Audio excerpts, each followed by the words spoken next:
Well, back on, I guess. He was right here. Now he's hip hop. Oh yeah. Okay, good afternoon, folks. Welcome to Smudcast number 402, Sequelitis, Zelda, A Link to the Past versus Ocarina of Time. I'm not sure why we're comparing the two, but they are the same name brand. I guess you can do some comparisons rather well. This is a video from Egoraptor, very famous, well, used to be famous. I don't know where he's been the past few years. He's doing Let's Play channel since 2012. Game Grumps, if you have heard about that. Oh, so he just stopped his YouTube channel, I guess. Yes, and now someone else does animations, if he ever does animations. He mostly just does Let's Plays daily. That's it? And they're kind of fucking bad. I used to watch the channel when it first started. He had co-host Jontron. Like that was really entertaining because they balanced each other out. Yeah. Nowadays they have Dan from Ninja Sex Tape or whatever that name is, that band. And the problem is that like he doesn't like really stand up for himself. And like Aaron Hansen is Egoraptor, he just like says whatever he wants and like he's gonna shit on the game. And Dan doesn't really like speak up against it because he's like, yeah, I guess like you're right. It's not really like as harmonious of a duo as it used to be. I mean, sometimes when John and Aaron would just give each other shit for hours. Yes, I loved it. So this is a 31.5-minute video. We're not going to get through all of it today. It depends on what he has to say. He says a lot of stuff. Many people were like, wait a second. Did he really say that about gaming? And some of it's good and some of it's really off.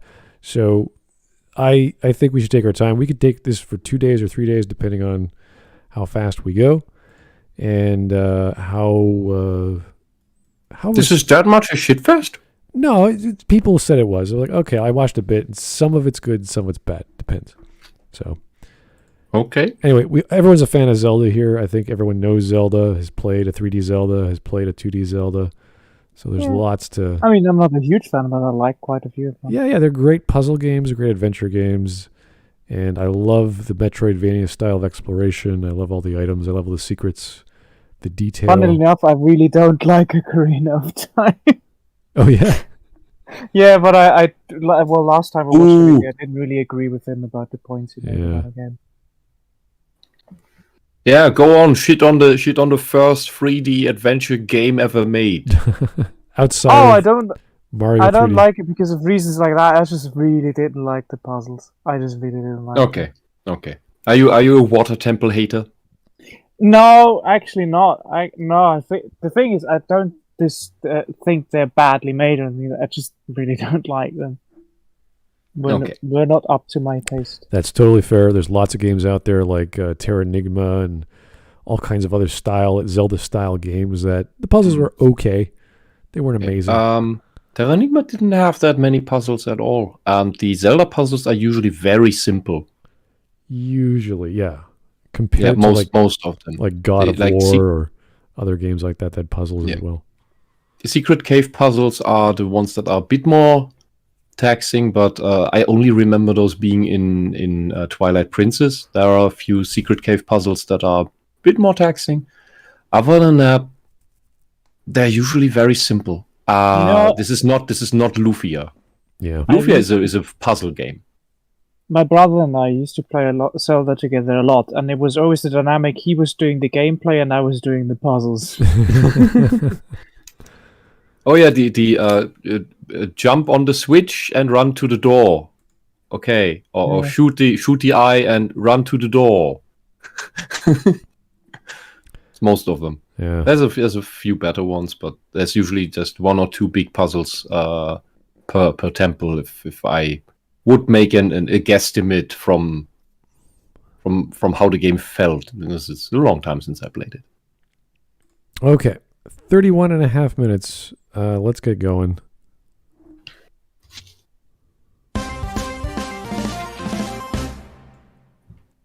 The Legend of Zelda. It's a series so huge, I couldn't help but say it all. Ooh. But its hugeness is mostly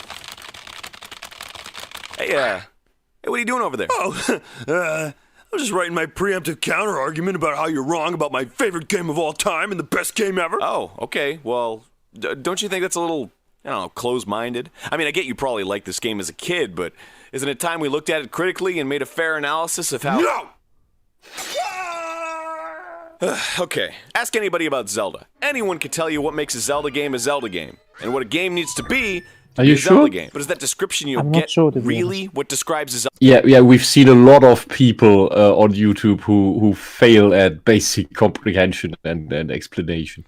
So we can say a Zelda game is action, adventure, puzzles, Metroidvania style exploration. Light on Zelda the in it. Yeah. Sorry, and light on the story usually. Yep. Not much dialogue, not much plot. Go save the princess. Basic stuff. Yeah, go dungeon, kill boss. Yep. Have fun. Have fun item. Yep. Yeah, reminded me of Metroid. You get energy tanks, or in Zelda's case, you get heart containers. Same idea. So. Yeah, which are the big ones by the bosses, and the hard pieces you find around the world, usually behind a little puzzle. Yep, that's about it. Zelda game it is. Is it possible that following this formula might actually be missing the entire point of what makes Zelda awesome? Or even what makes a sequel awesome? I mean, Zelda's a game where you swing a fucking sword at some pigs or whatever, and there's bombs, triangles. Got 3 triangles. You win! In Zelda, you were an adventurer, and, well, seriously, that much wasn't even explained. You were just a green dude. Walk to a cave. Old dude goes, hey, take this. You're like, okay, it's a sword. You swing it at monsters that shoot rocks and shit at you, and you have a great time killing them. You figure if there's a cave I get a sword in, there must be other caves to get other shit in, right? Maybe other swords? I don't know. This world's neat. Well, that's Zelda. And whether or not Zelda is what it is now, that's how it started. And that's what sold a bazillion games. It's kind of still what that Look is. at how many games there are. And then eventually Linky came out, whatever. And then A Link to the Past. It was like the definitive Zelda, right? It felt like the first Zelda, but there was so much more. Bigger world, more things going on. It was nuts. My 8-year-old mind couldn't take it. Was I 8? I don't remember. But still, it changed a lot of things. This guy, Link, was given a name and a purpose. Rescue the princess. Save Hyrule. You have an uncle. He had the name I don't know before. what his name is. He dies. In Link to the Past, you It's your start out in a uncle. house. You're forced to head up, sneak into a castle, fight some guards, rescue a princess, and bring her through an underground tunnel to some church or whatever, so you can finally go out, have your world to enjoy. Okay, cool. But okay, you want me to talk to some old lady? Okay, then what? Oh, find some kid who knows about where some old dude is? Okay, so here's the old dude. Okay, so go into this temple. Okay, beat the temple. Okay, listen.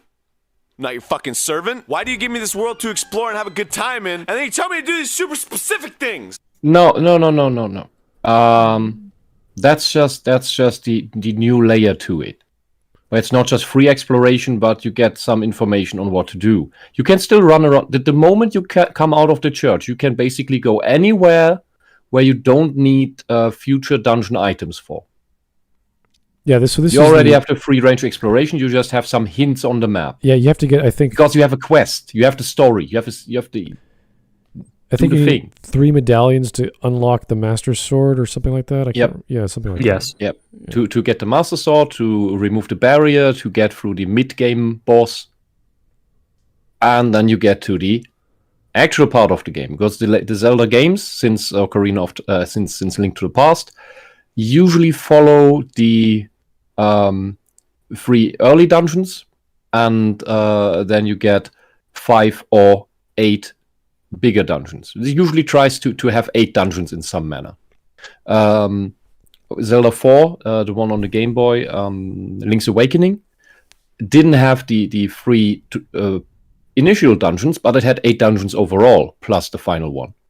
And Ocarina of Time relives this. It has the free intro dungeons, first half of the game, and second half of the game, it has the 5 big dungeons for the seals of the sages, so that you can get to Ganon's Tower, which is the final dungeon. It's more or less Breath of the Wild that really breaks hard with this, with its 120 mini dungeons that are mostly just in the way. And not in any way fun or taxing. and then the 4 big ones. Well, the whole argument I think he's saying is he wants it to be an open world, but it's not. Yeah, and it never was. but it is.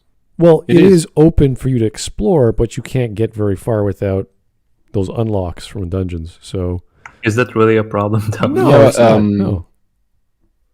Yeah, that's great. It just shows you. Oh, I can get. I have this new thing. Let's figure out where I can get with this new tool. Exactly. It's a lot of trial and error. What can the boomerang do? What can the bomb do? What can I open up? I need a mallet. I need a boots. Hook shot. I need hook shot. You need all these tools to explore. I get the power bracelet. I can move rocks now. Yeah. Ooh, new paths. Good stuff.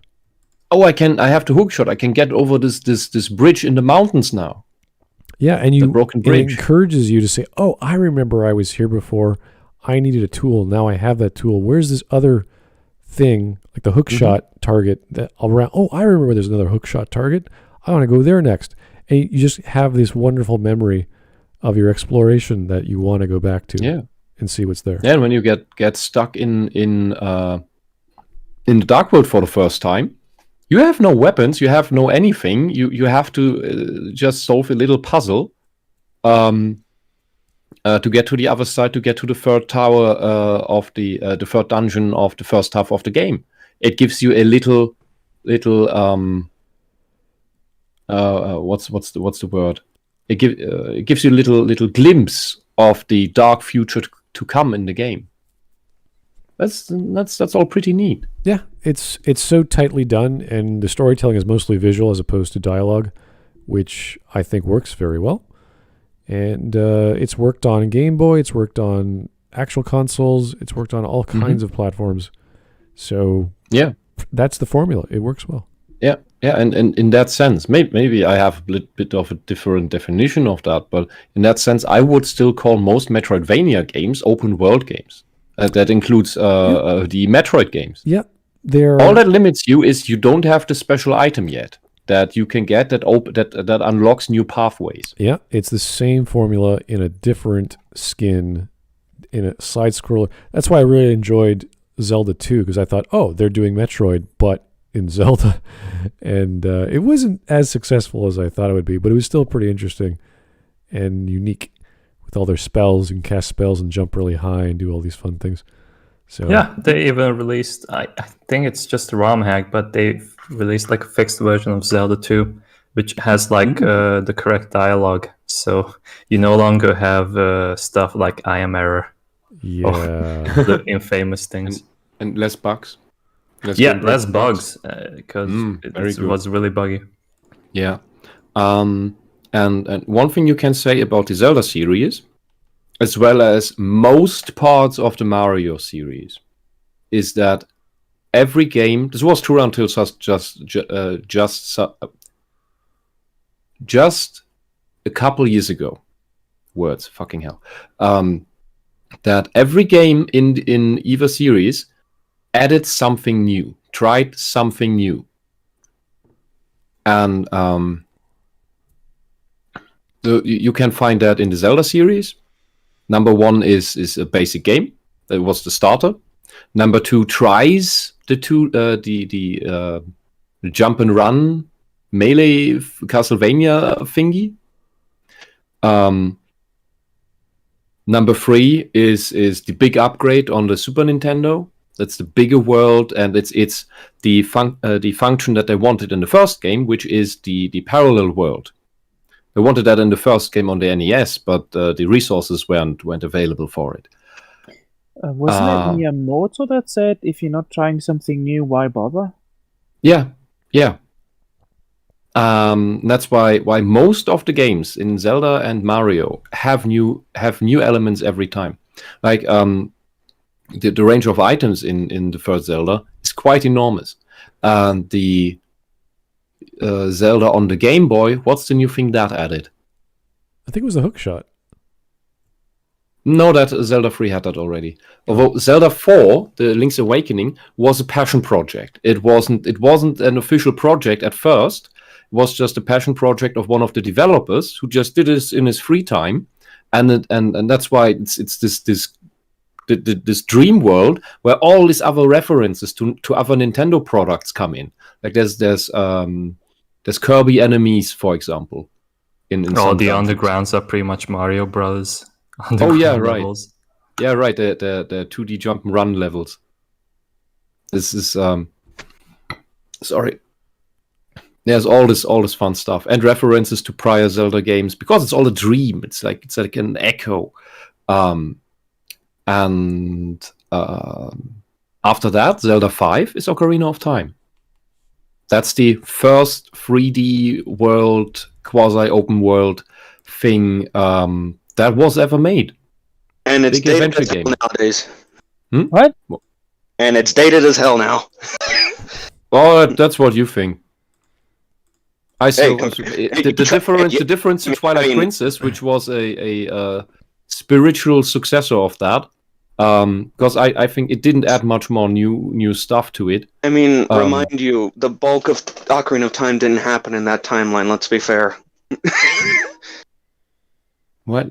So it makes it like the events that happen in. I don't care. Ocarina of We are Time not talking in about that events. We're timeline, talking so- about gameplay design things right now. I mean, it was a nice throwback. How long was it? 8 years since Ocarina? Who cares? I liked it. I don't know what you're referencing to. Because I like Twilight Princess, even though it's a rehash of Ocarina. yeah, That's all I'm saying. yeah, but Twilight Princess would be would call upon the question, what's the new thing it added? And that would only be the wolf functionality, and that didn't play that big a part, to be honest. Snowboarding with the Yeti. that was the biggest part. Okay. They probably had to work on that for the most part. Okay, Well, going I back to did like the dungeons in the game. They were pretty neat. They were great, yeah. Pretty fun, yeah. Mm-hmm. The snow should dungeon They was should make the a best. Zelda snowboarding game. Yes. Okay, moving on. Yeah. Anyway, let's go. Yeah, well, that was the kind of thing. Every game adds a new thing.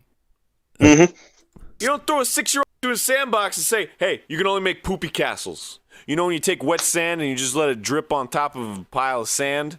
It's a poopy castle. I mean, exploration still exists in Link to the Past, and God knows it's required to beat it. But if a game is telling you to do specific things with marks on a map and a sequence of which things to do and specific instructions, you're not discovering a world. You're being taken lying. on a tour. You're lying. You don't that's- need to. That entire second half of the game you can do in mostly any order. Mm-hmm. Yep. It's just a suggested. Except Ice Palace. You always leave that one for last. Because fuck Ice Dungeon. Fuck Ice Physics. Fuck that boss. Like, goddamn, I hate that. No, that boss is super easy. The boss is super easy. You can just cheat him to death. Just free him from the ice, and then you just use the fire medallion and you insta-kill him. I might be mixing it up with the one that's like a worm that flies and it can knock you off from the fight. No, the worm isn't the Ice Dungeon. Okay, where is that? Moldor. That is Hera's tower. Okay, that was is my the- nightmare. Yeah, you know what the joke about that is?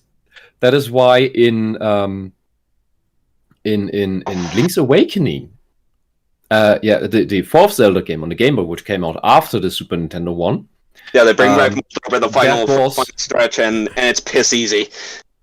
Yeah, but he's also the boss in the first dungeon, in a relatively easy version. But the idea is he's brought back because the final boss is the Nightmare, who manifests in I don't know, it has 5 or 8 phases or something, and each one of them is one of Link's worst nightmares of bosses, and one of them is the centipede worm thing. Moldorb. Yeah. All right. Let's go. You're no longer your adventurer, you're a guest at Disneyland. Here's your ticket. Be sure to check out Space Mountain Wrong. Indiana Jones for you. Yeah, he's still wrong. Wait! Win a prize! 120 pounds? No. It's too low. The whole game, it feels a bit more processed. It feels a bit more planned. You have a mission, and the mission is laid out for you. And that kind of thing is fine. I mean, I go to Disneyland like 6 times a year. I fucking love the Blue Bayou restaurant. They got great food. Oh! That's a little pricey. but you know what, it's worth it. But Zelda, from its roots, it's not the kind of game that holds your hand. There's no explanation or even really like a goal, but there's adversity everywhere, and you can approach it anytime you want, whether you're prepared or not. You run the real risk of facing off against something that will kill you. You can face off anything, prepared or not, in Link to the Past as well. I do not really get your... Half the arguments he makes are completely pointless. Yeah, it's like, you showing... He shows Zelda 1, but now in 2021, not a day goes by that you don't see... And not a day goes by when you see someone... Until you see someone that plays this game with a guide, because that's the only way to play Zelda 1.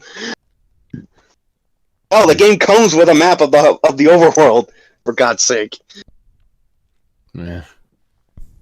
It's fucking awesome! But if you look at A Link to the Past and The Legend of Zelda from a surface level, they seem the same. There's a bunch of dungeons you get items for. Bombs, triangles, boomerangs, oh my! With bosses and a final fight with a giant pigman, there's a big world with caves and bushes.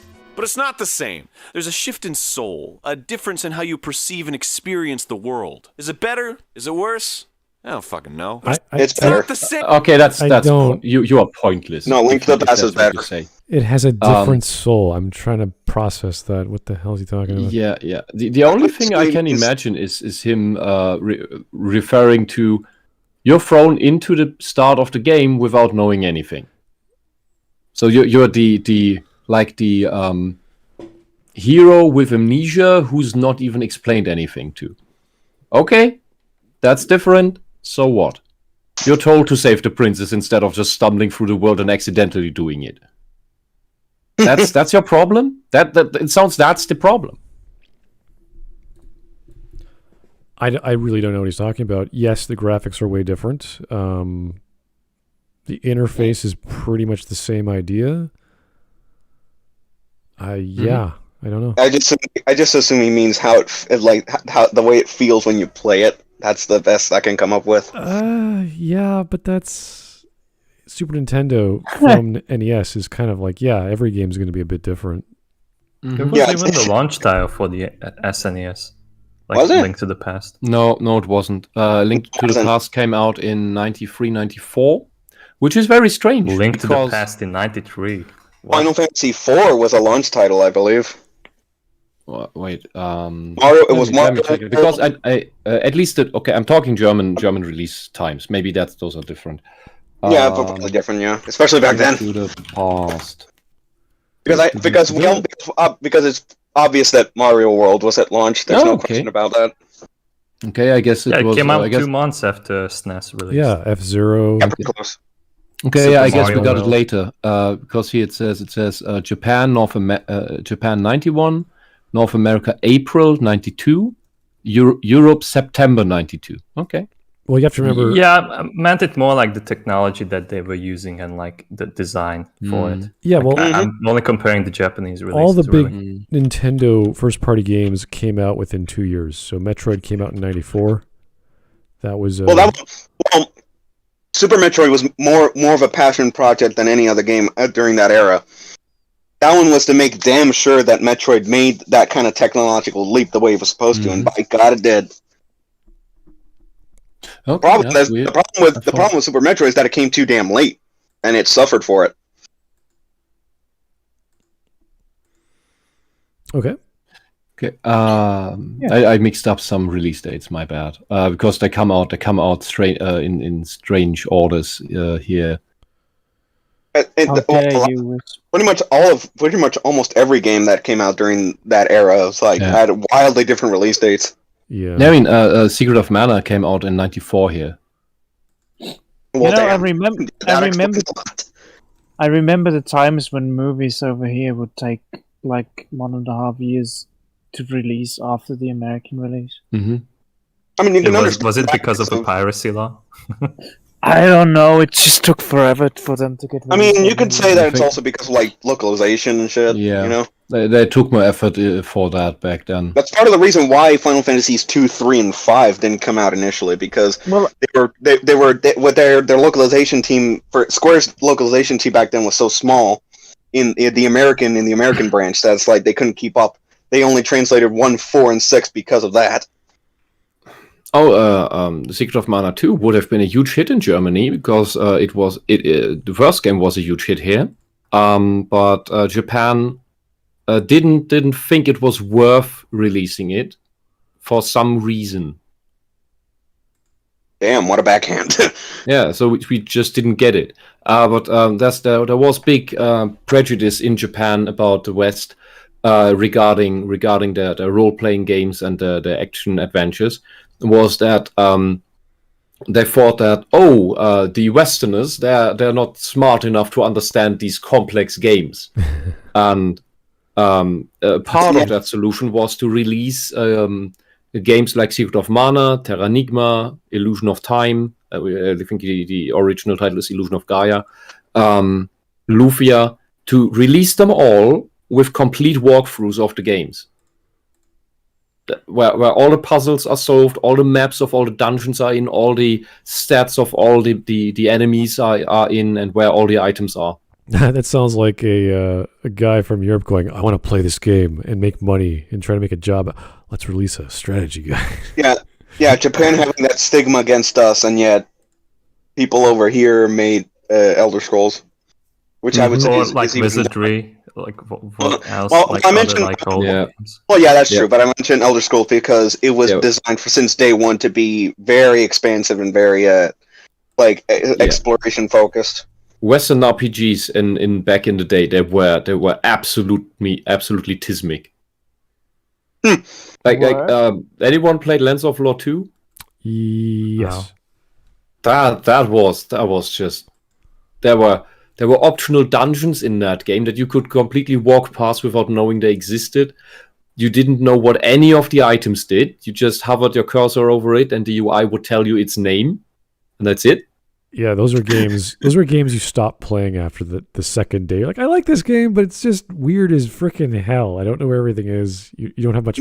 Oh no, it's that Lands of Lore. I loved Lands of Lore 2. This was real exploration. Like, you really didn't really know where to go. You're in the dark jungle, and someone told you, go to the Temple of Belial to do things. And even the puzzles in there, like, you get into, like, first off, it took me, I don't know, a week until I even found a dungeon.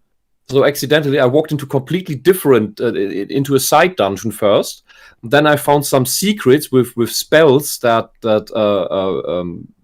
I probably would walk past in other playthroughs.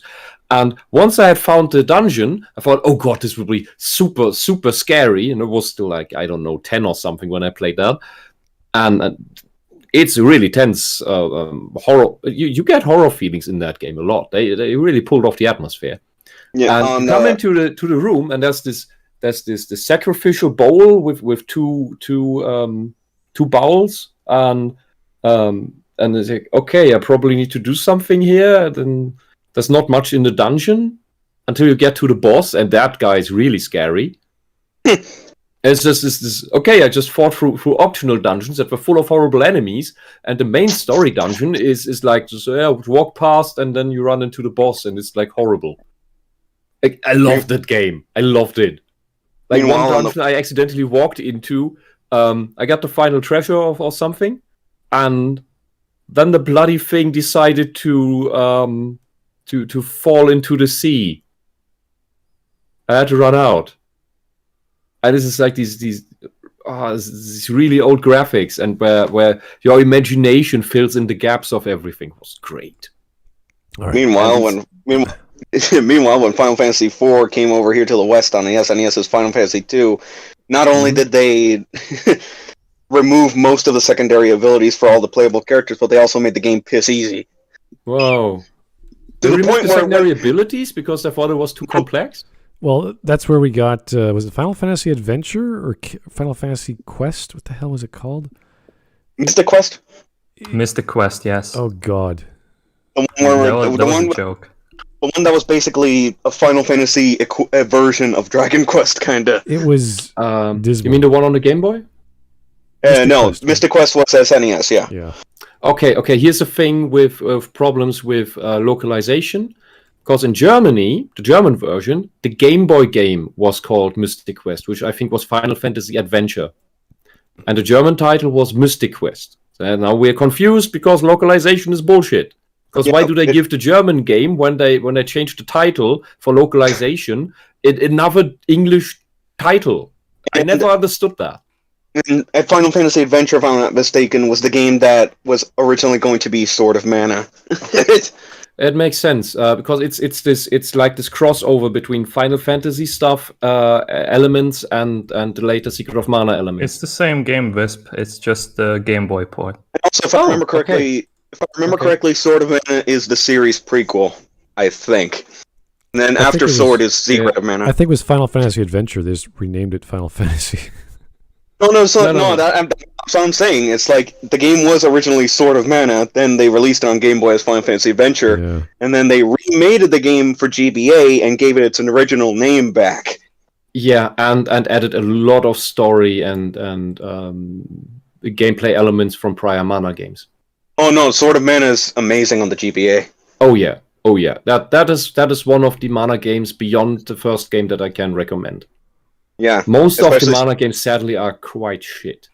Yeah, and it helps that Sword. If I remember correctly, Sword is a sequel to Secret. So I think. Seiken Densetsu 3 was the sequel, I thought. Seiken Densetsu. Well, I'll have to double check later. I thought Sword of Mana was the prequel. That's what I'm saying. Yeah. Oh, you said sequel. No, I think it was prequel because I think Final Fantasy Adventure think did come out before Secret. Yeah. Just before, or I'll have to double check later. Let's go back to the video. It might just have been a Freudian. Yeah, that's true. Oh my God! Look at that! The clouds are parting, and the heavens are sending us a message from above. Our eyes squint and adjust to the heavenly glow when we finally can understand what it says. Hey, there's a 3D Zelda coming out. Oh, here we go. Oh my God. The Legend of Zelda Ocarina of Time. It's a game considered by most to be a masterpiece. Yeah, it was quite breathtaking at the time. Awesome music, awesome graphics at the time. Absolutely breathtaking. Atmosphere, absolutely breathtaking. Yeah, but now? Storytelling. Yeah. Storytelling was pretty great for a Zelda game at the time. Yeah. But the point I tried to make earlier is you try to compare this game to Breath of the Wild now. See how much of a difference there is. Yeah, so a lot of the things they have in Breath of the Wild, they wanted to have an Ocarina of Time already, but didn't have the technology. One thing they wanted to have, for example, is a level of core. Really different games. Yeah, but just with the overworld stuff. They were always focused on getting a consistent and permanent overworld. And one thing, for example, they wanted for Ocarina of Time was that all the decals you added, like you hit a tree, and the tree has a scratch of your sword, that stays permanently throughout the game. However, there was not even remotely enough memory for that. Yeah, like the whole disaster. You cut bushes and they stay cut. That's what they wanted. That is true. Not even Twilight did that.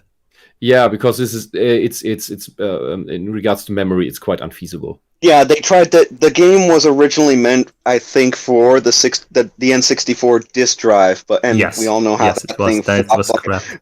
Now that we know that thing flopped harder than a mattress off a skyscraper. All the console add-ons from Nintendo flopped. Yeah, the Majora's Mask version required the expansion pack for whatever reason. That was one of the things why it was more expensive. But that's a 16 megabyte graphics card over the original 8 megabyte graphics card. Turok 2 also needed that. Because it had a high resolution. Put in the controller, right? Yes. No, you put that in. No, you did not put that into the controller. You put that into the console. The 64? It had the center.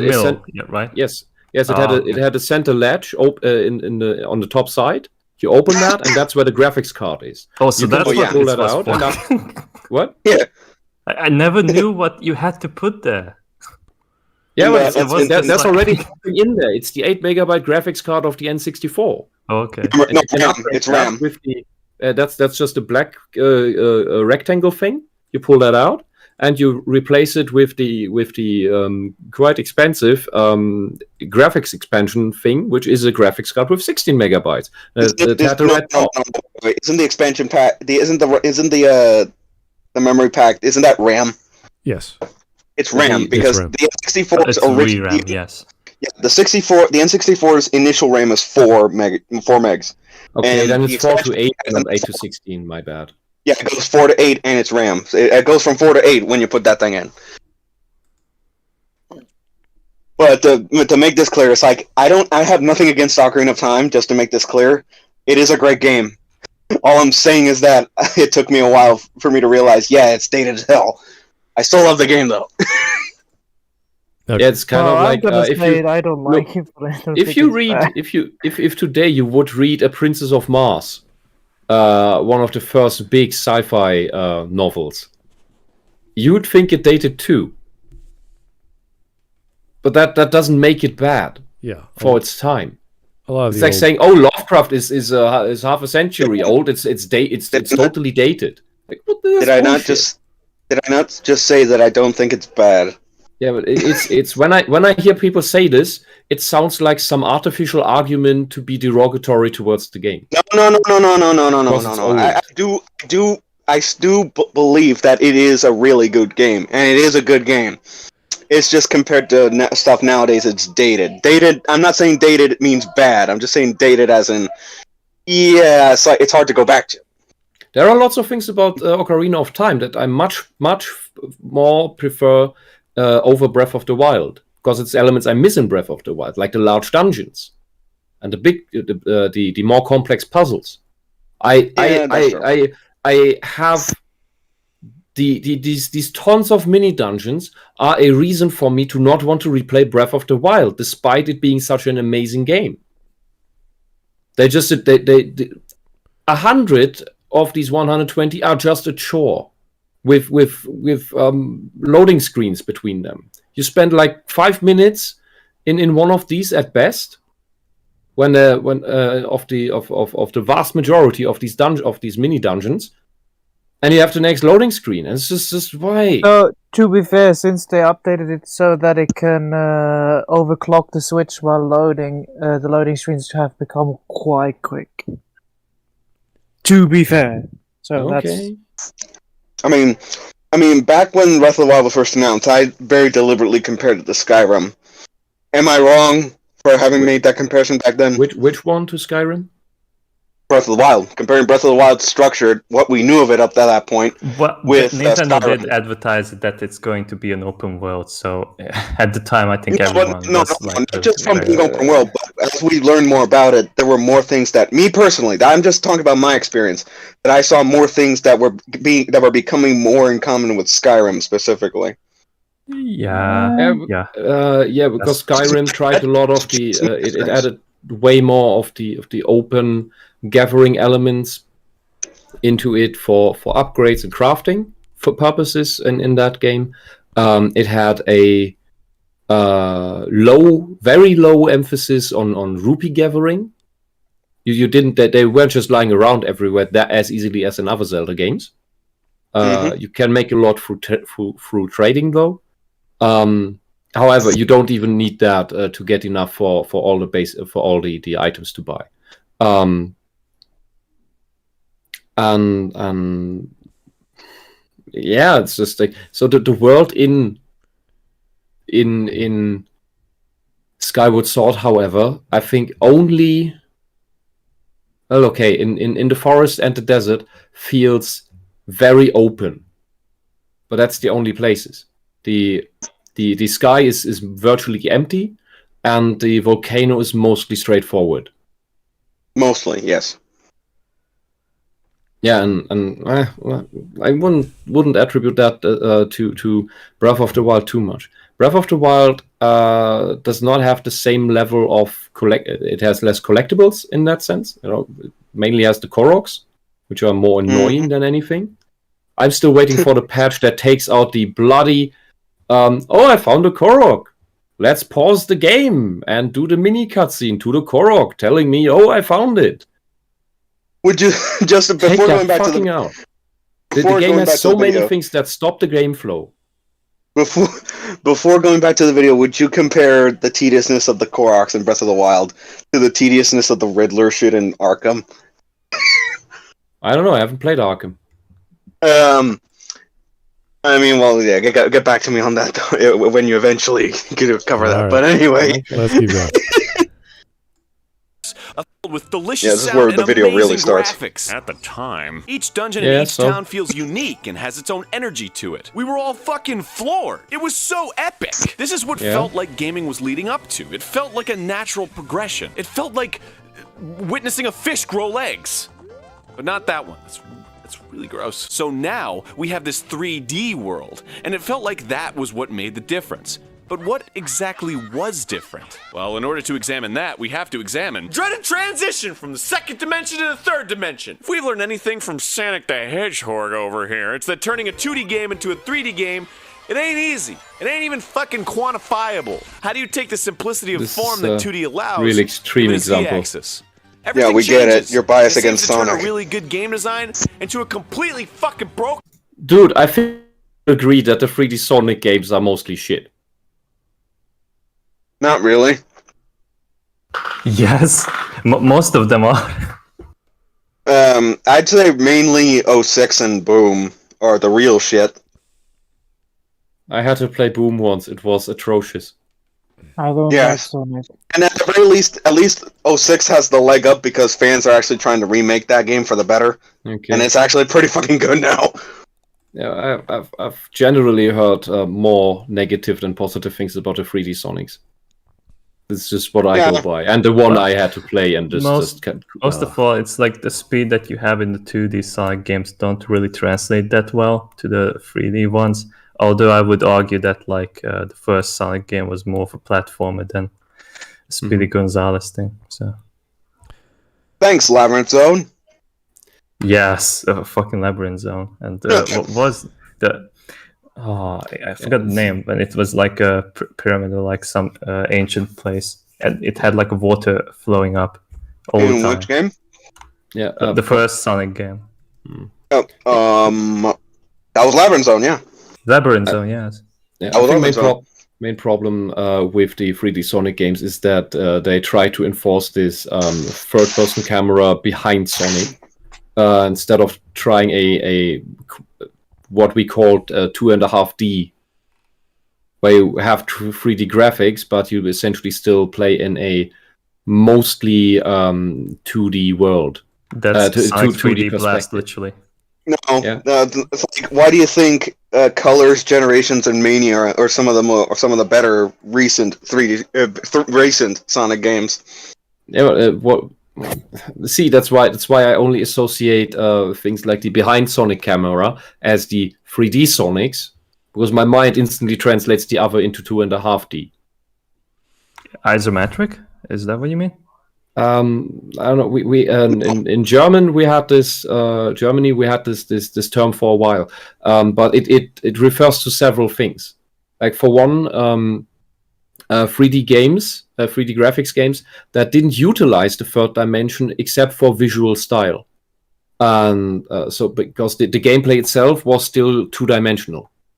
And the other one, for the most part, the other one is a graphic style like Yoshi's Story, which is still sprites. It's all sprites, but it gives you a 3D feeling. You could even see count the Donkey Kong Country games into that, if you will, because all pre-rendered sprites that make the game look like 3D. Yeah, but guess what? Yeah, but Sonic it's just did? a 2D plane, pretty much. Yeah, but guess what? Sonic did that with Sonic 4, and then with absolute shit there. Yeah, that's why I'd say the gameplay is still 2D.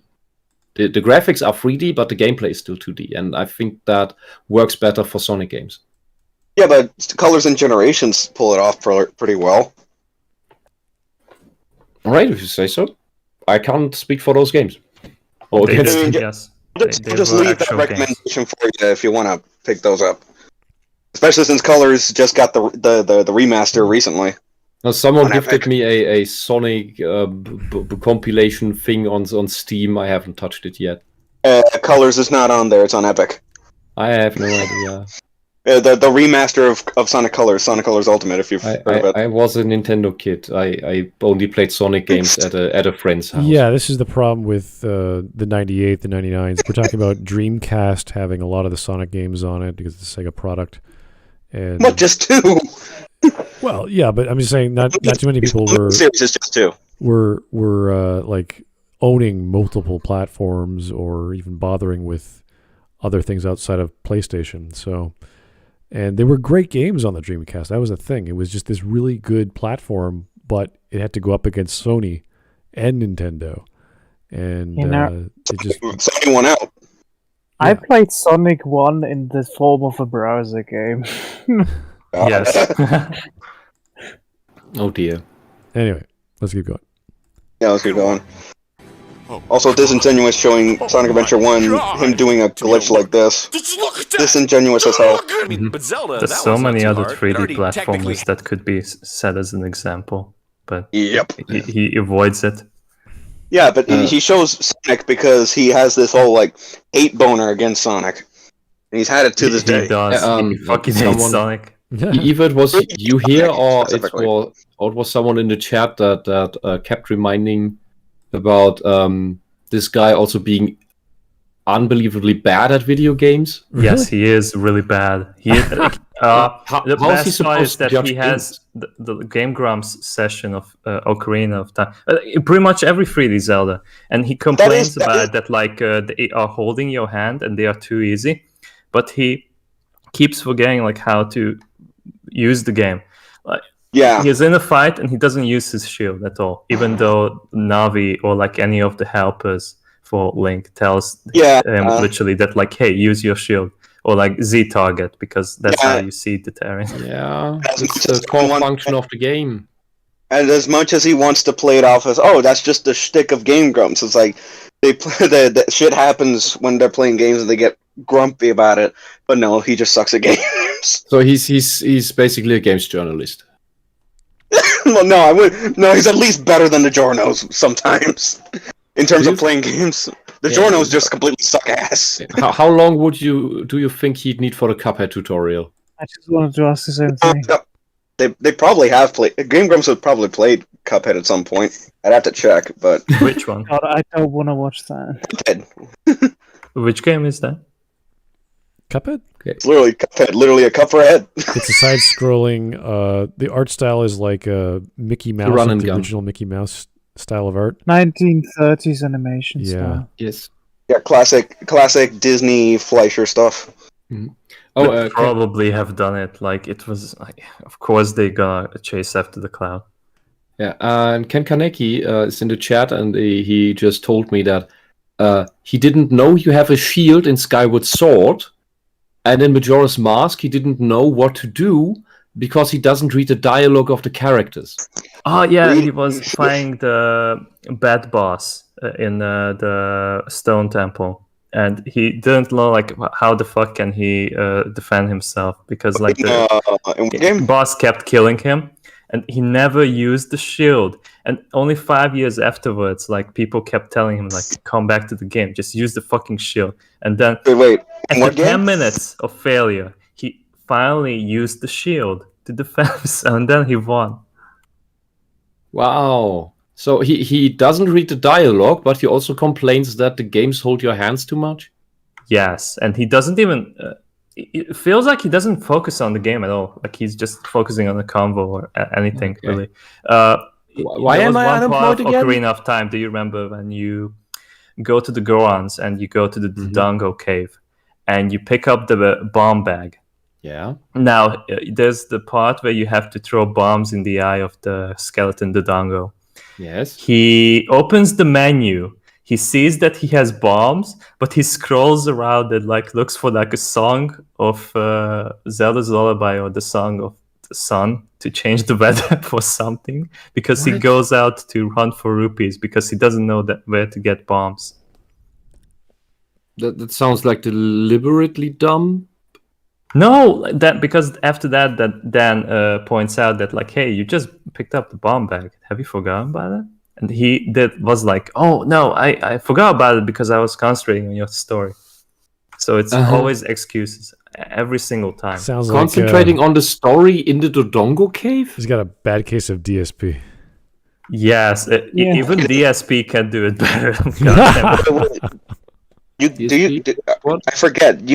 Can you get a bomb bag before Dodongo's cavern? No, you get it in the Dodongo cave. Exactly. It's Oh, like on the first room. Not the first room, but like the first thing that you get if you go to the right.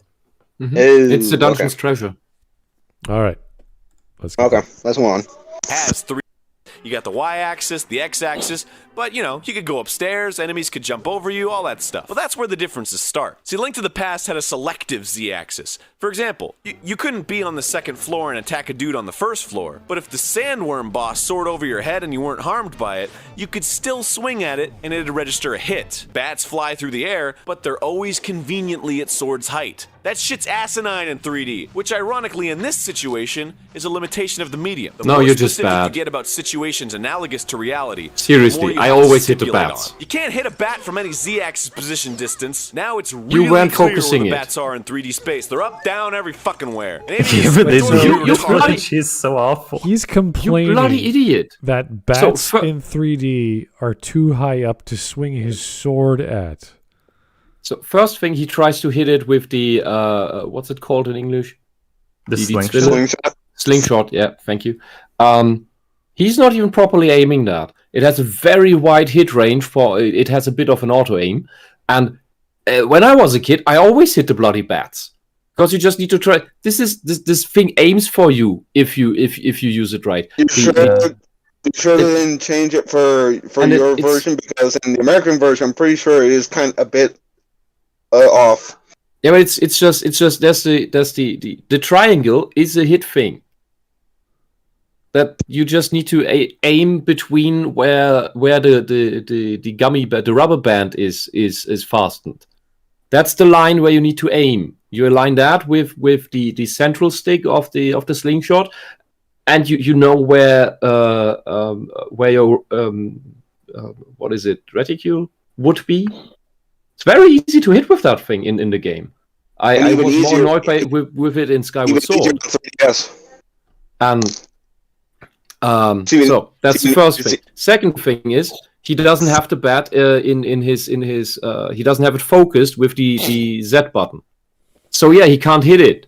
Of course, he's going to swing past it because he doesn't have it focused. He's never using the shield. Like even in the fucking 5 or 10 seconds of gameplay, not a single time he draws the shield to defend himself. Well, you can't draw that shield. It's too big for you. It's too big, yes. I'm sorry, this is just really bad. He just showed us that he is incompetent at playing games. I remember when like people recommended me Egoraptor as like a good game design guy. I was like, "Are you serious? That guy?" All right, let's go. Also, the big running gag here with the game that, while it has flaws, it's the game that proves that he sucks at games. Yes. Mm-hmm. God. Say what you want about Skyward Sword, it's at least decent. It's not all that bad. Yeah, I was surprised like how much hate that game got. Like it has flaws. It was like just fine. Like I didn't like the flying segments, but yes, like we said before, it has flaws. Mm-hmm. There's no understating that, but it's not that bad. Mm-hmm. All right, let's go. The story of Skyward Sword I found pretty cool. Yeah, and all the implications that it's all has a Buddhist theme or Hindu theme in regards to. Yeah. It is the series prequel after all. Yeah, and it implies I'm not saying it is. It implies the Triforce was made by the old gods, of which Hylia is one. And the way it looks is that is what happened.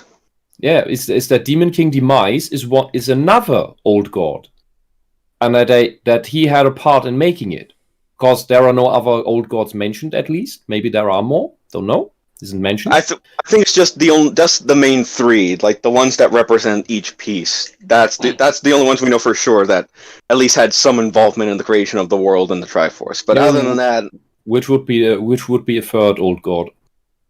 The three that we know for sure had some involvement with creating the Triforce are Din, Nehru, and Faror. Nope, that's the story in Ocarina of Time where that we thought at first were the ones who made it. But in Skyward Sword, I'm currently playing through it and just got to the part where Zelda reveals the backstory before she seals herself. And she also apologizes to Link that Hylia's plan is mainly using Link, making him love Zelda, the incarnation, to go through all these challenges to then be ready to fight Demon King Demise and use the Triforce. Because the gods themselves, which includes Demise, can't use the Triforce. Only the mortals can. I mean, it's not that he can't use it, it's just that he never got his hands on it. No, it's the rule. She says the old gods, the Triforce was made so that the gods themselves can't use it. So what? He's pretty much going after the Triforce for nothing? So it's either Demise was part of creating the Triforce, but it's hidden away, so he doesn't even know where it is. Girahim isn't aware of the Triforce. In the game itself, we know it's hidden away. That is true. Yeah, so Girahim never mentions the bloody thing. Well, he just doesn't know. Yeah, and which would be weird since Girahim is Demise's sword and his companion AI, which is of the same style as Phi, which implies that Hylia and Demise they're using the same style of technology. So there's something. So there seems to be something going on, and Demise also has his rules in his fire temple. That's the Demon King's home, and that's been there for a long time. And so there's a lot of implied story that is all open to interpretation for the player, except for the things that Zelda says directly. It gives direct exposition for. But even there's stuff between the lines that are not that sure. That's what I find so interesting about the game. Yeah, the detail I want to be clear on is like his end goal is to rule the world with the Triforce. If he can't use it, what's the point of him going after it? He would know that he can't use it. Yeah. So what would be the point? Yeah, the thing in Skyward Sword is that you beat Demise twice. In one, because you do it in the two timelines. Well, technically, you beat him like 4 times. Yeah, no, I don't mean the resealing. I don't mean the resealing of the imprisoned. The imprisoned. Yeah, I don't mean that. I mean the final battle. The final battle happens technically twice. One time you forgo it by using the Triforce to destroy the imprisoned and thereby Demise completely with the Triforce, with the wish. That's not a battle, that's a curb stop. Yeah, I know. But it's one timeline, and Demise gets... Can I please finish? Yeah. So, in one timeline, Demise gets completely destroyed by the Triforce, because that was the wish used on the Triforce. Yeah, in the other timeline, you battle him and seal him. And he will return, because he curses you, he curses Link and Zelda the bloodline, to always be reborn, to have to fight him again. Which eventually becomes Ganondorf. Yeah, that is the timeline where all the other Zelda games happen. So essentially you already have leads to the CDI games. Yeah, but essentially this you could, I don't know how you want to look at this, but here you could already make the claim that Skyward Sword already split the timeline. Okay, it's no less of an interpretation than what they went or tried to go with the Ocarina timeline split. No, that is a fair point. Yeah. Yeah, let's keep going.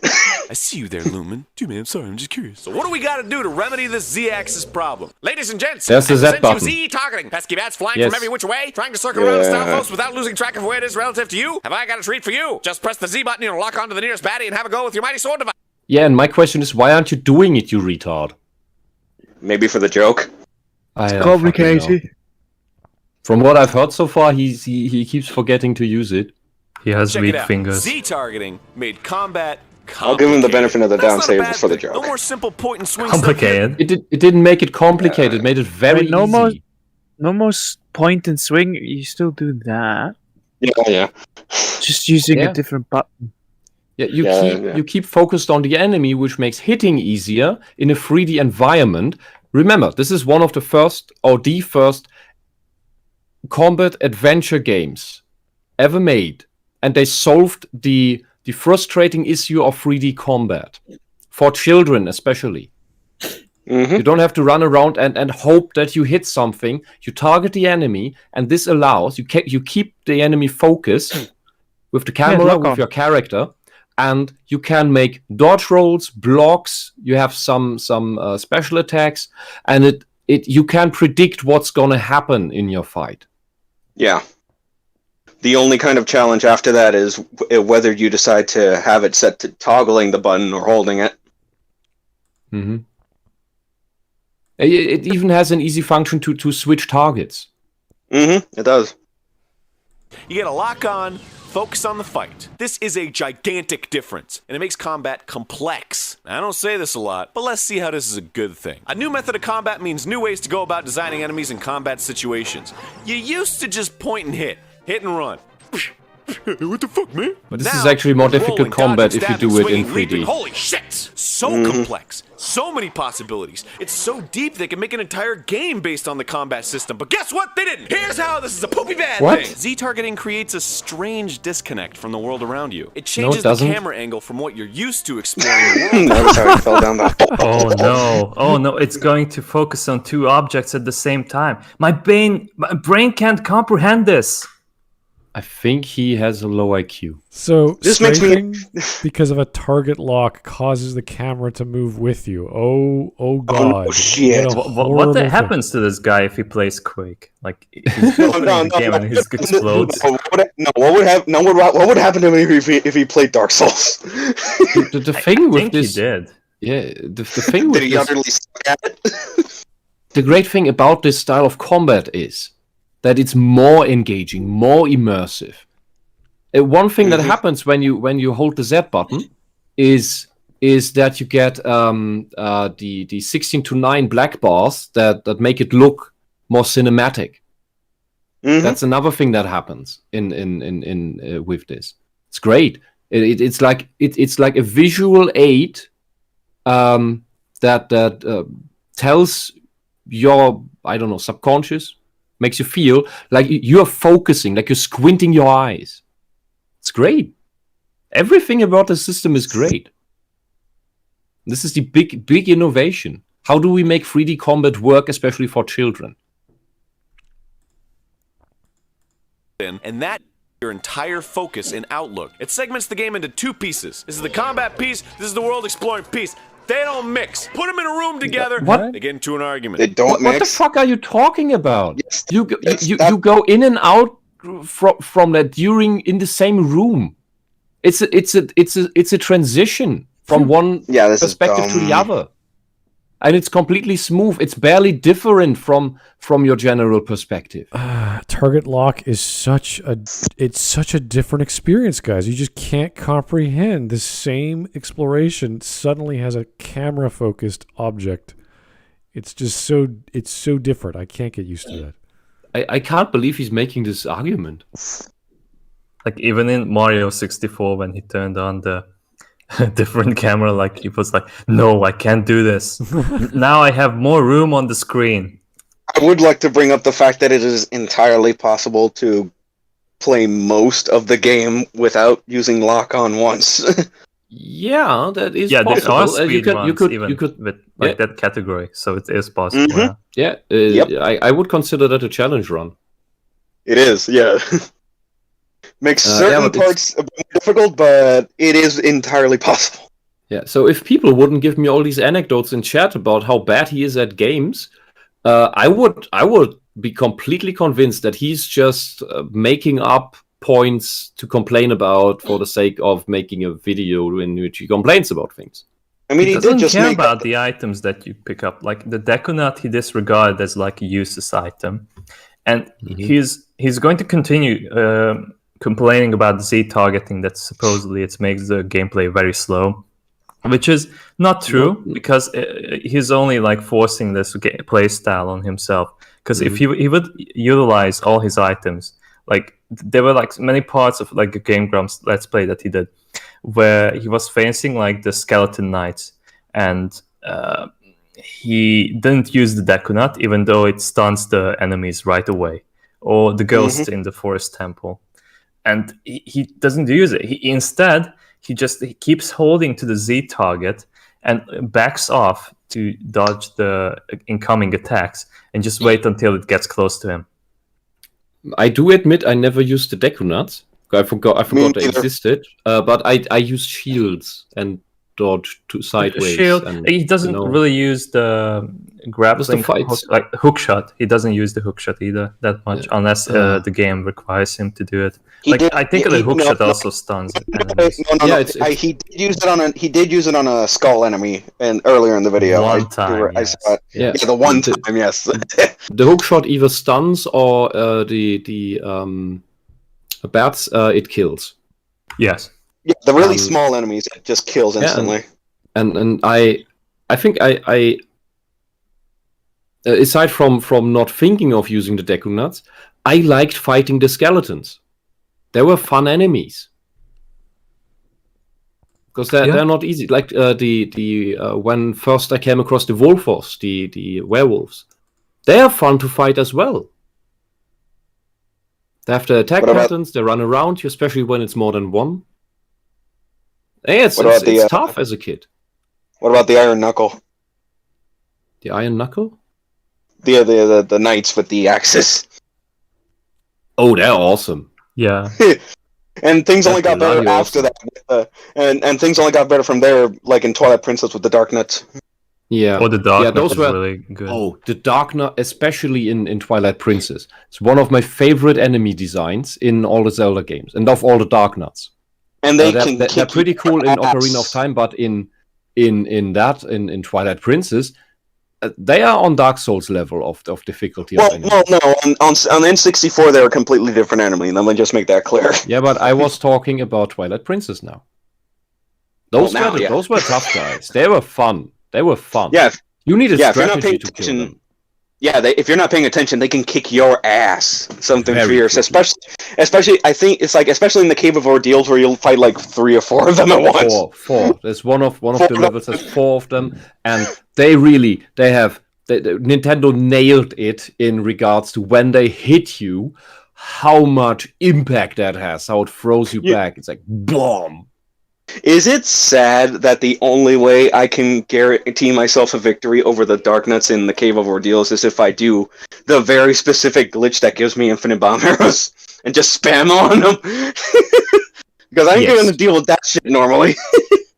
Yes, you are correct. That makes it yes. Yeah, but it's 4 Dark Nuts at once! Yeah, it's cool. It's amazingly and in a very enclosed space, and these guys have reach. Mind you, it's not like I've never beaten them legit before. I have done it a couple times, but it's like, but after that, I just use the glitch. Yeah, but I understand. I can understand. First time, I always try to do things vanilla, and it was. I remember it was a chore, but it was something I was really like, whoa! I did it. By vanilla, Wisp, of course, means like the starring sword and everything. No, not that. No, it means that. No, Wisp means the like fishing rod. No. He means the method that the developers expect you to do, which is like fighting. Which is fighting the Dark Nuts normally. And it is. I wouldn't say that about a Zelda game because they give you so many funny items to solve problems with. But when I say vanilla in this context, I mean really just sword and shield. Yeah, but almost none of it works against Dark Nuts in that game. Okay. I love these games. They should have. The only thing close to that, and this is the sad thing about Breath of the Wild, it doesn't have Dark Nuts. It has the only thing that comes close to difficulty or is in that realm are the Lynels. which are mini bosses. The Dark Nuts would have been a pain in the ass in Breath of the Wild, given everything breaks now. So honestly, I'm surprised there were none in the castle. Maybe Breath of the Wild 2, I guess. I don't want any spoilers about that. I was so pissed when Hyrule Warriors 2 was announced, and I thought, no, please don't do this. No, I'm just saying it as like a guess, as like maybe in Breath of the Wild 2 they'll put Dark Nuts in. I don't know. I don't know what's coming. I don't want to know. I will just blindly buy the game because I love that about the first one. I didn't know anything about the content. That's all I knew the shot from the Great Plateau where you look down. I didn't even know the Great Plateau was the Great Plateau before I bought the game, and it was really awesome. Much later on, realizing the Great Plateau is the castle town and now lacking castle of Ocarina of Time. Yeah, you can put all the details together, and you find the wellspring of the center of Castletown and the remnants of the buildings. It's all there. Well, you start right next to what used to be the Temple of Time, basically. Yeah, and I do agree insofar with Matthew Matosis on this that the game shouldn't have told you it's the Temple of Time. Yeah, that was a mistake. They should have let us put it together ourselves. Yeah, because and this is something where I disagree with Matthew Matosis, that because Temple of Time, just nothing about it indicates time. That's because in Ocarina of Time, it looked like this, and it was all modeled. Castletown was modeled after old European medieval age cities. Yeah. For this game, Nintendo staff came to Germany and looked at medieval parts of cities that were still around. Like in the city I am, there's the oldest God, how do you call this? These framework beam things where you see the frames of the house from the outside, and in between it is whitewashed. That's a specific name I know for it in exactly English. what you mean. Yeah, and this thing is from, I think, 1320s. It was built, and it's still standing. There was a pet shop in it until 10 years ago. Yeah, that thing survived 2 world wars and 700 years. Oh God. And before going back to the video, I would like to remind you, Wisp, that the Temple of Time was literally moved to the Lost Woods. This is something I would love to discuss the placement of items in Breath of the Wild, because you have the whole Farron Woods thing in Twilight Princess, where you have the Temple of Time down there, because you have to consider the Twilight Princess Castletown is not the Ocarina of Time Castletown. Yeah, different place. Yeah, and that's it's the same. It's in the same place as it is in A Link to the Past. Yeah, they did. They built a new castle because the old one was destroyed. Yeah, they did. In terms of like the events following Ocarina of Time, they moved the castle and the town and the Temple of Time to different spots because most of the game didn't happen in that timeline, but that doesn't mean they couldn't prepare. Yeah, but the placement of the Temple of Time in Twilight Princess still matches the Breath of the Wild map. No, yeah, Breath of the Wild, it does match that one. I'm just saying going from Ocarina to Twilight, that's what I meant. Yeah, which means in Twilight Princess, the Lost Woods seem to keep changing place. That is true. Well, yeah. In Twilight Princess, they seem to have grown over the Temple of Time and so on. Yeah, that is what happened. Yeah. Yeah, and you have on the plateau, you have a magical forest or the leftovers of it. And I assume in Breath of the Wild, the Temple of Time is close to that forest, right? Yeah, well, it's the original on the plateau, but the forest is much smaller than now. But it is. All right. I forgot its name, but it's some magical forest. Okay, let's find a move on. Hey, fuck you! Hey, fuck you too! Dude, guys, can't we just get along? What do you think this is? Link to the past? Like the man says, in the old Zelda games, those two pieces were linked. There were segments where you had to fight off enemies and explore the room simultaneously. It was much easier to manage it all, and now it's complicated and puts you in an unfair situation. What the f... Yeah, that's supposed to be the joke of the room. Targeting also puts a damper on throwaway enemies like bats, who were fun to kill in previous Zeldas, but are now a pain in the goddamn ass since you have to individually focus on each one and precisely... Way to show one of the most difficult dungeons in your house by stomping on them, but instead of doing... Dude, these enemies, if you use the Z targeting, it's Z target, throw boomerang. Z target, that room... throw boomerang. You're just really bad. Yeah. Even though that room at the bottom of the well where you kind of got ambushed, that is kind of the purpose of that room, but still, you can get by it pretty easily. Yeah, and the jumping spider things. God, I forgot all the names. So pathetic. They're supposed to jump on you from on top, and that is a prime moment for that. God, you're annoyed that the jump scare got you. Great. Yeah, let's keep going.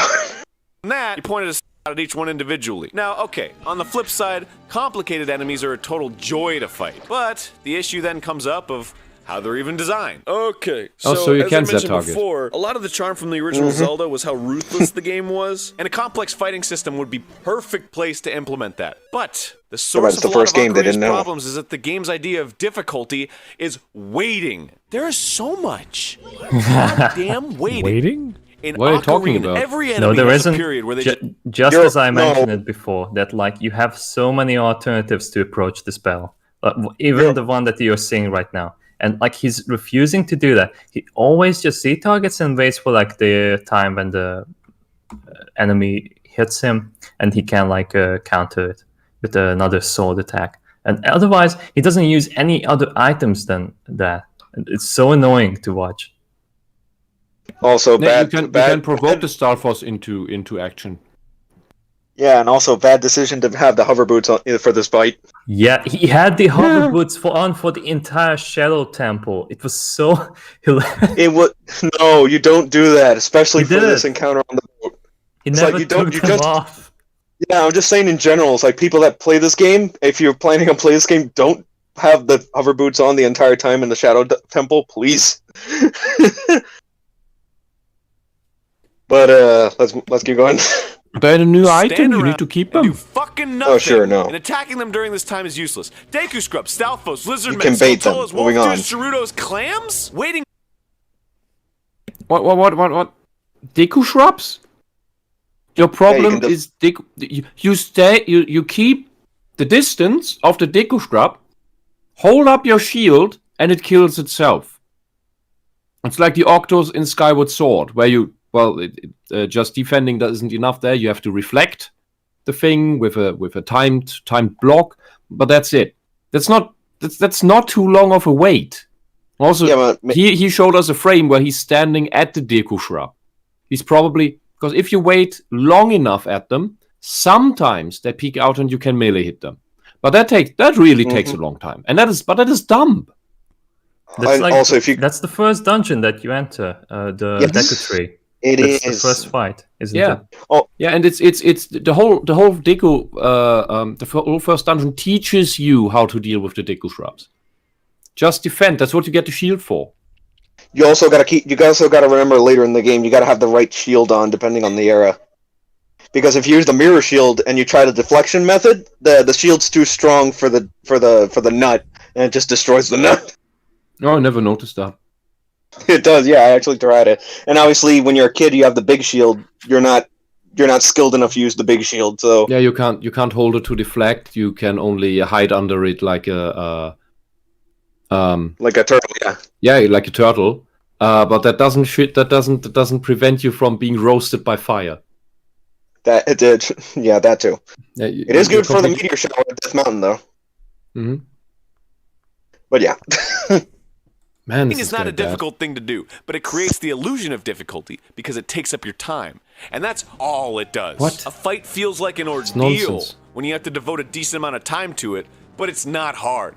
Just look at Final Fantasy IX, Skies of called Arcadia, waiting for an opening. Grandia. These long-ass battles, not hard, but they feel like they're something. This is a mindless interaction, and you're simply going through the not. motions What? instead of strategizing. Wait, attack.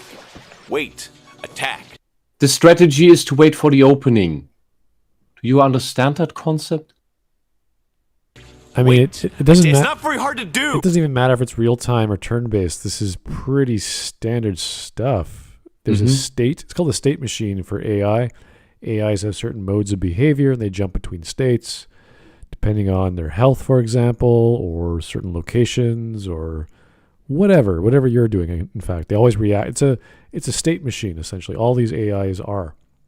And if you don't like the idea of being patient, how would you get around the puzzles? Because the puzzles have a lot of waiting as well. So, and it's your job as a kid when you play it. Like, if figure this game is for 6 to 12-year-olds, or maybe 8 to 12-year-olds, and it's for you to figure out how this works. What is the weak point? What is the weak state of the enemy? And what item is best to use against it for you to deal with it? Every enemy is a puzzle in this game. It's not just blind mashing of buttons. Yeah, he was previously saying... That's what the little skeletons in Hyrule Field are for. Yeah, he was previously saying the adventure and the combat are disconnected because of the Z targeting. And I'm like, well, there's a lot of overlap, and that is also waiting. Adventuring, you're walking around and running around a lot. But even the puzzles, like you have to wait for certain pillars to get in position, certain AI mechanics to work. Whether it's combat or you're trying to figure out a puzzle, it's this. You're still thinking. You're like, what am I going to do? How do I react? Where do I jump? You're still always doing something. Yeah. And about the Z targeting, you can, if you have no enemies around to focus on, if you press the Z button, it just focuses the camera on, or realigns the camera on behind Link. What it does if you keep holding it is that you get this, like here we see the black bars and at the top and bottom because it's Z targeting. And if you do this without an enemy, you are behind Link, and Link is walking more slowly, but he can strafe. So this is a completely fluent thing. Which is why some people end up like strafe jumping to the side early on in the game when they don't have the horse because it's faster than running. Oh dear. That's a legitimate like speedrunning tactic. I'm not wrong. I'm not kidding. I know, it's annoying. Yeah, rolling is also quicker. Yeah, that too. Why did you do this, Nintendo? I mean, it's good for dodge, but it's when it's abused like that, it becomes silly. No, the real abuse is the constant screaming. Hey, that's amazing voice work. Yeah, don't shit on it. It can get annoying sometimes, but let's move on. Yeah. It's difficult to mess up. This style of enemy isn't inherently bad. I mean, it creates an interesting player-enemy relationship where the enemy's controlling the pace of the battle, but the fact that it's a consistent theme in enemies gives the impression that it's used as a so bad at hitting things? supplement, since none of these enemies are actually difficult to fight. Now, on the flip side, Ocarina has... Look at how bad he is with the Wolfos. They're not difficult to fight, and yet he keeps sucking. Yeah, he's just button mashing all the time. Like, the whole point of many of the enemies of this game is to teach you to be calm. Because being a warrior doesn't mean that you just wildly swing your sword like an idiot. It's a wonder you didn't stab out your eye or cut off your foot. The way he's playing, if he was Link, reborn as Link, he just, the moment he gets the sword, he kills himself accidentally. That's why we have so many timelines in this genre. The sword just becomes a homing missile straight to the heart. That's how bad he is. And yeah, this is basically what the game does. By these pauses, if you will, that he complains about, it forces you to analyze the situation and strike the enemy at its weakest. Strategize. Be calm for your fight. That's it. And since he seems to be a completely nervous whatever, who can't wait for anything, apparently clicks away dialogue that would explain to him how the fucking game works. I think that's his problem. Yeah, but just think about this. Like, waiting to do something is bad because you're not doing anything. It's like, really? When you played Mike Tyson's Punch-Out on the NES, you have to wait for the boxer to open up. Yeah. So you could like, is that bad? I think when he brought up the Final Fantasy, another RPG game example, and he said like, yeah, you have to wait here as well. But they are something. I was, what? What are they then? Can you describe? Like he just brought up these other examples of weighing, and he just discarded them because they are supposedly more visually appealing or anything really. Yeah. He didn't really mention that. I remember fighting all kinds of Final Fantasy bosses where you have to wait for them to shift their form. Yeah, Final Fantasy 7 and 8 was so guilty of that. Even the first game was like that. They had that that guy who had that. Was it Final Fantasy 2? I can't remember. He had this fire cape, and he would hide behind the fire cape, and you couldn't hit him. Rubicante from 4. Yes, thank you. Like there's all that kinds fucker. Of, yeah, but even in 5 and 6 they did that too. So this is pretty common throughout most games. You can't just wildly attack just because you want to attack. That's stupid. That makes you childish. Quick thing about Rubicante. It's like you attack him with an ice spell while he has the cape up. He heals from ice with the cape. Yeah. I wonder what happens if you make him commit to a session of meditation. Does he explode from pent up energy? I want enlightenment. I want enlightenment right now. Why can't I get it? I have to wait. Yeah. Like, dude, can you sit down, please? Or is this ADD or something? Yeah. Okay. This whole video is like this, guys. This is the video where he shows us how he sucks at games and doesn't understand shit. I'm surprised. Like this has 13 million, almost 13 million views. Wow. And has 267 upvotes. Sorry, 267,000 upvotes and 20,000 downvotes.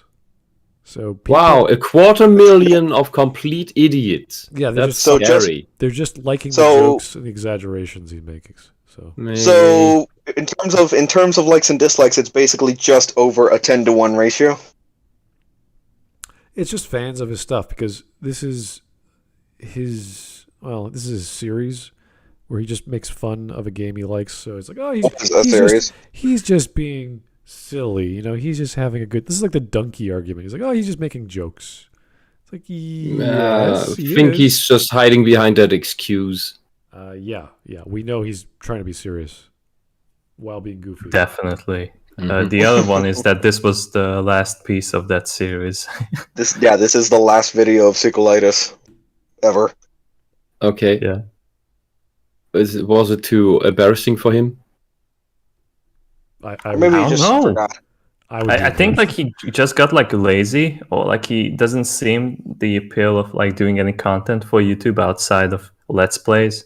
Because even the Let's Plays, like all he does is just sit down and play, and someone else records it, someone else edits it, and someone else uploads it to YouTube. So he basically doesn't do anything. Because he's a big enough persona.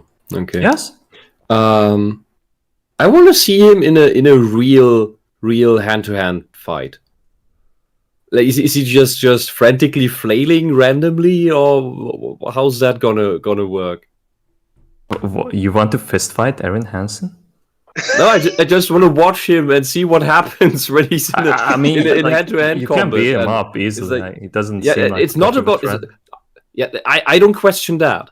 I just want to see what he does, because he's just... In the game, he's just button mashing, and I want to see if that translates into real life, and he's just doing random motions and expects the enemy to just be hit by him. He's never going to use it.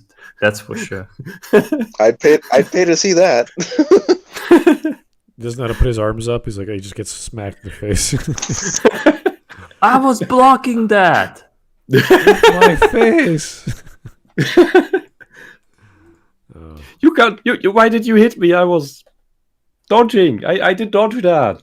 It's unfair. I did not hit her. I did not.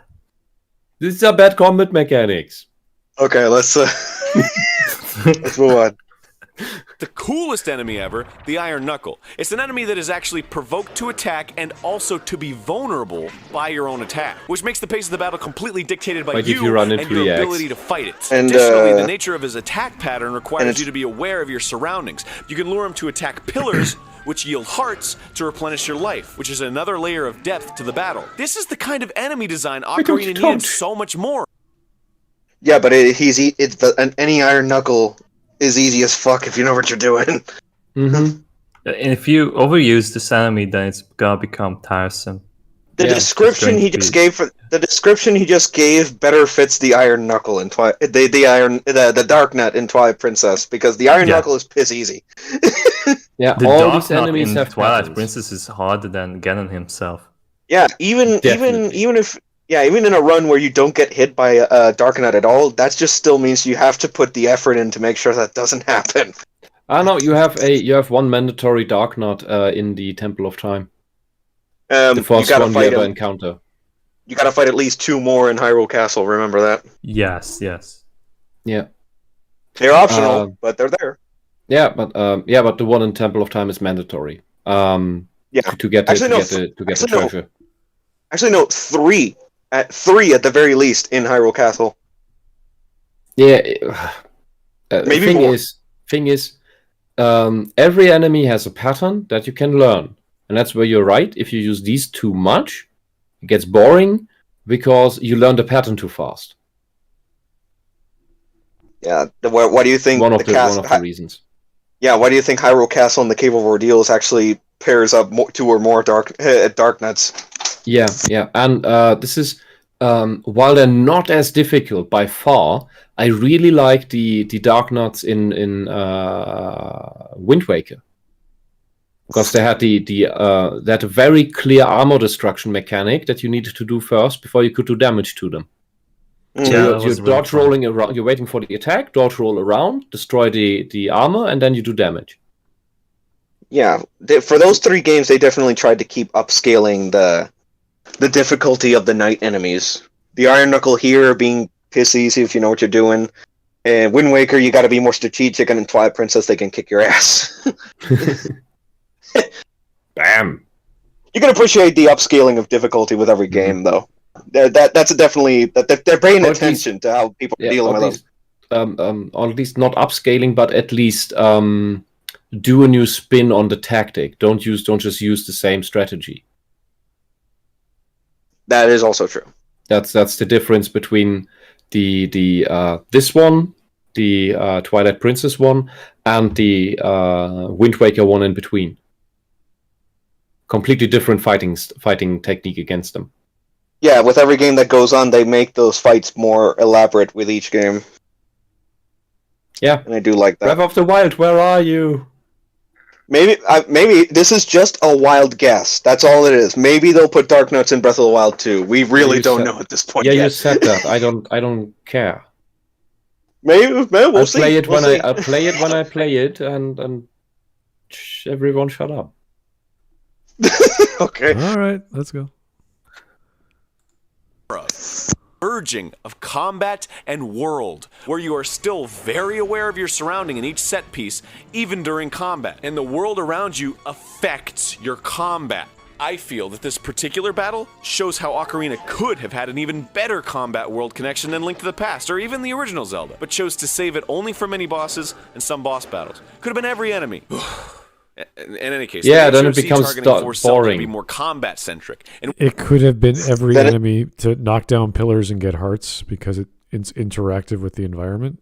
Yeah. Look at it. It is every enemy, just not in Zelda. It's called Dark Souls. Look, game limitations. What the game does is it gives you different. It forces you to different strategies for each game. fire dragons, for example, the Dodongos, in the small ones in Ocarina of Time. Never stand in front of them, for fuck's sake. Always move around them. And you have something like that for everything. That's already there. But to have this level of difficulty for all enemies, dude, you forget the target audience of this game. And that is single-digit age kids into early teens. That's the main audience this game is designed for. It's not designed for seasoned veterans in their 20s and 30s. It's designed for little kids. That's what the difficulty is for. You want to play Dark Souls? Because that's what you're describing. Go play Dark Souls. Yep. Okay. Is he With pulling it, up his forced to shield in Dark change, Souls? but it didn't. You still push blocks, only now you can't push them when you're engaged in combat, and you still open doors by shooting slingshots at eyeballs in the wall. Is that a puzzle? Aiming too high like, was the seriously, thing. is that a puzzle? Is looking around the room It is and puzzle, finding an yes. eyeball Yes. on a wall It is really Yes. very, fun a very, for people? an Like, incredibly the game is 3D now, simplistic puzzle. So everything isn't What a laid puzzle. out for you like a map anymore. So I get that there's this sense that you walk into a room and Dude, start getting all the Is Link this to the real? Past Like puzzles we have are to not different. explore to have a puzzle? Really? What? Yeah, they're puzzles. This is no Moving on. different than A Link to the Past. And wasn't he complaining about the lack of exploration before? Oh my god, we have to look around in the room. Like, where's the eyeball that I have to shoot with the arrow? No, that's Are just people too much. Are people just cringe watching him? I guess. And they're liking how ridiculous it is. So like They they're got just a lot laughing. of backlash for this one because it is kind of stupid what he's talking about for dungeons. Like the Are people gameplay. just is his audience just laughing at him? Yes. Okay. Is he aware of that? Maybe. Hopefully, but at this point, everyone is because majority definitely, because they have seen the master at work when he had to play the game, and none of the criticism that he said for the game really applied at all. I'm assuming nothing from this video ever came up when Game Grumps did it. Well, they were referencing it in a way that, like, oh, you have to wait so much. Yeah, Aaron, like, you were so right that you do have to have a lot of patience for this game. Yes. Yeah, you have to explore. It's a fucking adventure game. What else did you expect? Exactly. So moving on. In fact, like, watching him, like, play Ocarina actually got me to the mood that, like, yeah, maybe I should, like, replay Ocarina. It was, like, it had a lot of fun dungeons. And, like, exploring those puzzles again was just, like, fun and enjoyable. I don't find it, like, exhausting to look for, like, these kind of clues in a dungeon. Yeah. All right. the information right away, but is stopping your forward motion, stopping everything to look for a diamond to whack that's in a soulless crevice in the wall so you can open a door that leads to another room with a locked door and some Why other is he silly wearing open hula sesame shoes? Is that fun? It's Is that called what first. you want? Hey, come on, man, it's not that bad. It's called first-person view. Do you know what that is? Again, yeah, that is technically a puzzle. That is looking around. How do you open the door? Check the room. And the puzzles can be more complex. And in the Spirit Temple, there are way more complex puzzles, like the mirror puzzles that go through several rooms. But yeah, you're correct. That is a puzzle. Yes, hit the switch. Have you played A Link to the Past? And again, the bitch It's hasn't full of taken off. switches that you hit with your sword or with your bow and arrow. Like, Again, I what noticed- the fuck is wrong with this guy? He's contradicting himself.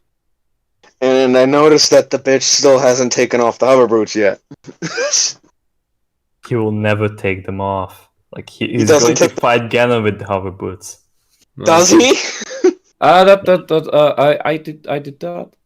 Ganondorf, I did fight with the hover boots because Well, yeah, the first phase. no, talking because about you it. need them. Just like it's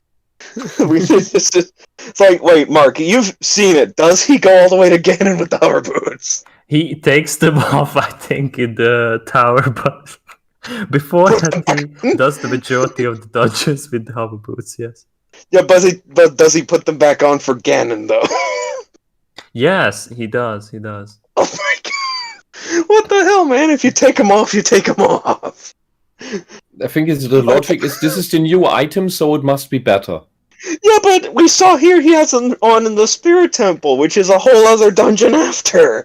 Yeah, does it? Like, Does, he does has that even? he has Does the it? hover boots on for the entirety of the Spirit Temple. That's 100% because I just rewatched it. I can only imagine if he it would have been hilarious if he'd applied that logic to the iron boots. They're horrible to have on Oh because my they're sliding everywhere. It's like everything is ice. No, I'm just saying. What if he had also applied that logic to the iron boots? Yeah. I would watch that if you do a whole run with iron boots the moment you get them. You can't. You fucking can't. Yeah, but it's because you just slowly stomp around. Boom, boom, boom. I'm gonna check if there's a category of speedrun with the iron boots. You have to jump at a lot of points in the game. You have to jump. It's like there's no way you're beating the game with just the iron boots or just the hover boots. You have to switch. Why do you think the 3DS version turns the boots into regular items? All right. Let's keep going. Shh, Sky. Seriously, I'm doing like a show. I know, I just figured I'd give my 2 cents. I don't care. Nobody likes you. I took like you. fun and made it unfun. How Me did you too. even do No. that? Maybe I should go Dallas for a better game. I I like him too. Yeah, this. I'm sorry, you're just a negativist. Yeah, Skyward Sword had its flaws. It also by its console's limitations. But yeah, I agree with Chad here. The level design of Skyward Sword, aside from the sky, but mainly the dungeons. The dungeons were amazing. Yes. So the forest temple, yeah, very small thing, but great atmosphere. I wish in the HD re-release they would have added some more particle effects for that. That would have been great. But Yeah. the big hall in that, amazing. You come from this cramped place into this giant hall where you get a scarab. Great. In the center of it, before you get the scarab, you fight your first Stalfos. And he has. I think the first one has 2 swords. 4 arms. Yes. No, 4. Yes. Yeah, but he has 2 swords. Oh no, the first phase. Phases. Yeah, you're right. Sorry. Yeah. Because the Stalfos they exist with 2 swords, 3 swords, and 4 swords, and which makes it harder for to hit them. Like the only the 4 sword guys they can make the charge attack, after which you can only mitigate by stabbing frontward, so that you do damage to him. That keeps him from doing his horrible charge attack. Yes. Wonderful atmosphere. First Fire Temple, amazing, great boss, amazing, completely different style of boss. The arena for that one isn't just a circle. It's a ramp. Yeah, and the thing is that is that is a really tense fight. Water temple, the fish mouth in this. Super serene, very chill place. The whole place feels like a puzzle. You have the giant Buddha figure, you have the references to old Hindu stories. With the underworld being in a completely different style. Great. The boss fight. I love the boss fight in the old system. With the golem with his what does he have? 6 arms, the 6, super heavy weapons. Gotta yank the arms off with the whip. Yeah, and then one of his weapons and bash him with it. Yeah, and then you take up one of his giant swords to swing at him when he's vulnerable to hack off the other arms, and then do damage to him. But you swing this thing around so slowly, and you move slower with it, that you really have to watch out what you're doing, while the enemy is summoning little bokoblins to fight you. This is a really fun fight. I think those swords are technically the most powerful weapon in the game. Yeah, but you only have them there. Yeah, I think the Master Sword can get as strong as those weapons, but I think just as strong. Yeah. Then you have the ghost ship with the robot. The captain, robot yes. captain. That is what I love that fight. And then you fight his brother later. yeah, right. And the one is right-handed, the other's left-handed. Yeah, they're like Siamese, they're fraternal twins or something. Yeah, but it's something that if you miss it, it can fuck you up at first. Like, oh shit, he said this guy's the other way around. And the ghost ship, that's a really fun dungeon. It feels like you're climbing around the ship all the time and inside the ship. And it's not as big as the other dungeons, but it has, due to its time change mechanic, a lot like that. One dungeon I always keep forgetting, because it doesn't feel like one to me, is the factory in the Gerudo Desert. That which is because it's a pathway to the Gate of Time. So I when I first played it, I just thought, I'm just going through this tunnel to get through the Gate of Time. Yeah, but it's really a full-fledged dungeon with a boss at the end. Yes. But it didn't feel like that to me. That's the interesting thing. Yeah, and there's one more. Right, the Fire Temple. The second Fire Temple, yes. Yeah, the actual Fire Temple, the home of the Demon King. That thing just is great. It's a half. It's a falling apart ruin. It feels like a giant big dungeon. It has these lava hand enemies. It has these digging puzzles.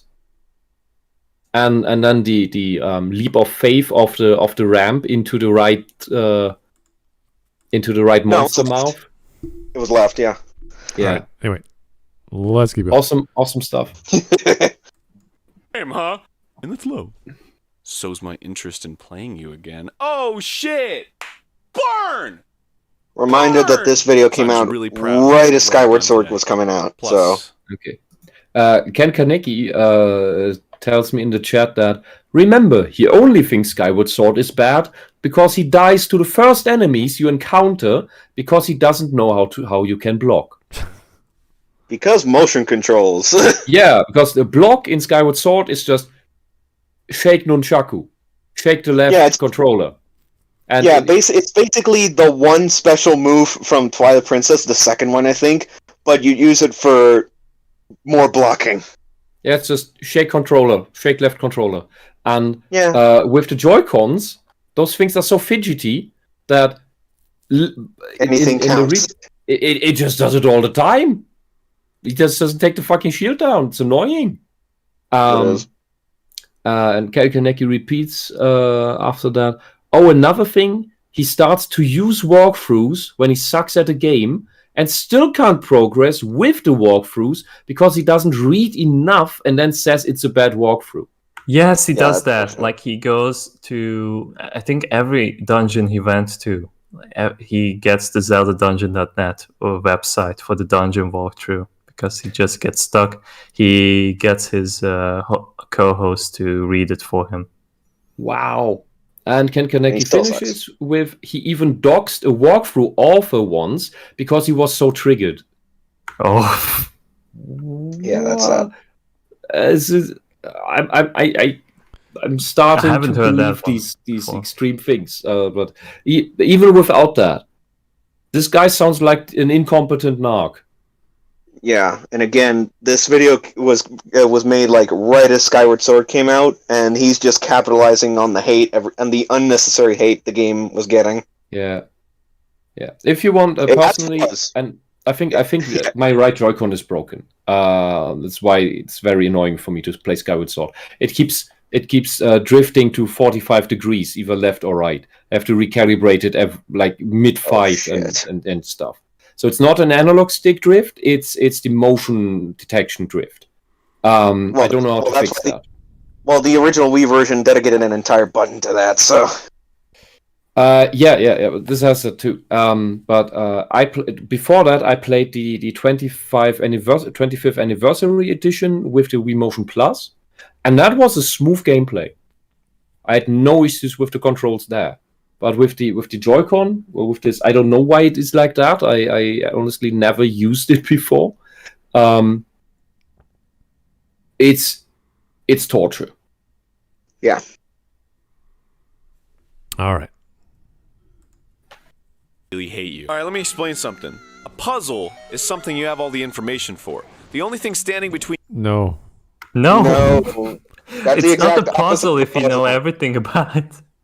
That's the exact opposite of a puzzle. Is he trying to like explain like a jigsaw puzzle? Like you have all the pieces? I mean, maybe he means it that like all the pieces are there for you and you can put it together. Like maybe that could be said, but no. I'm gonna assume that's it.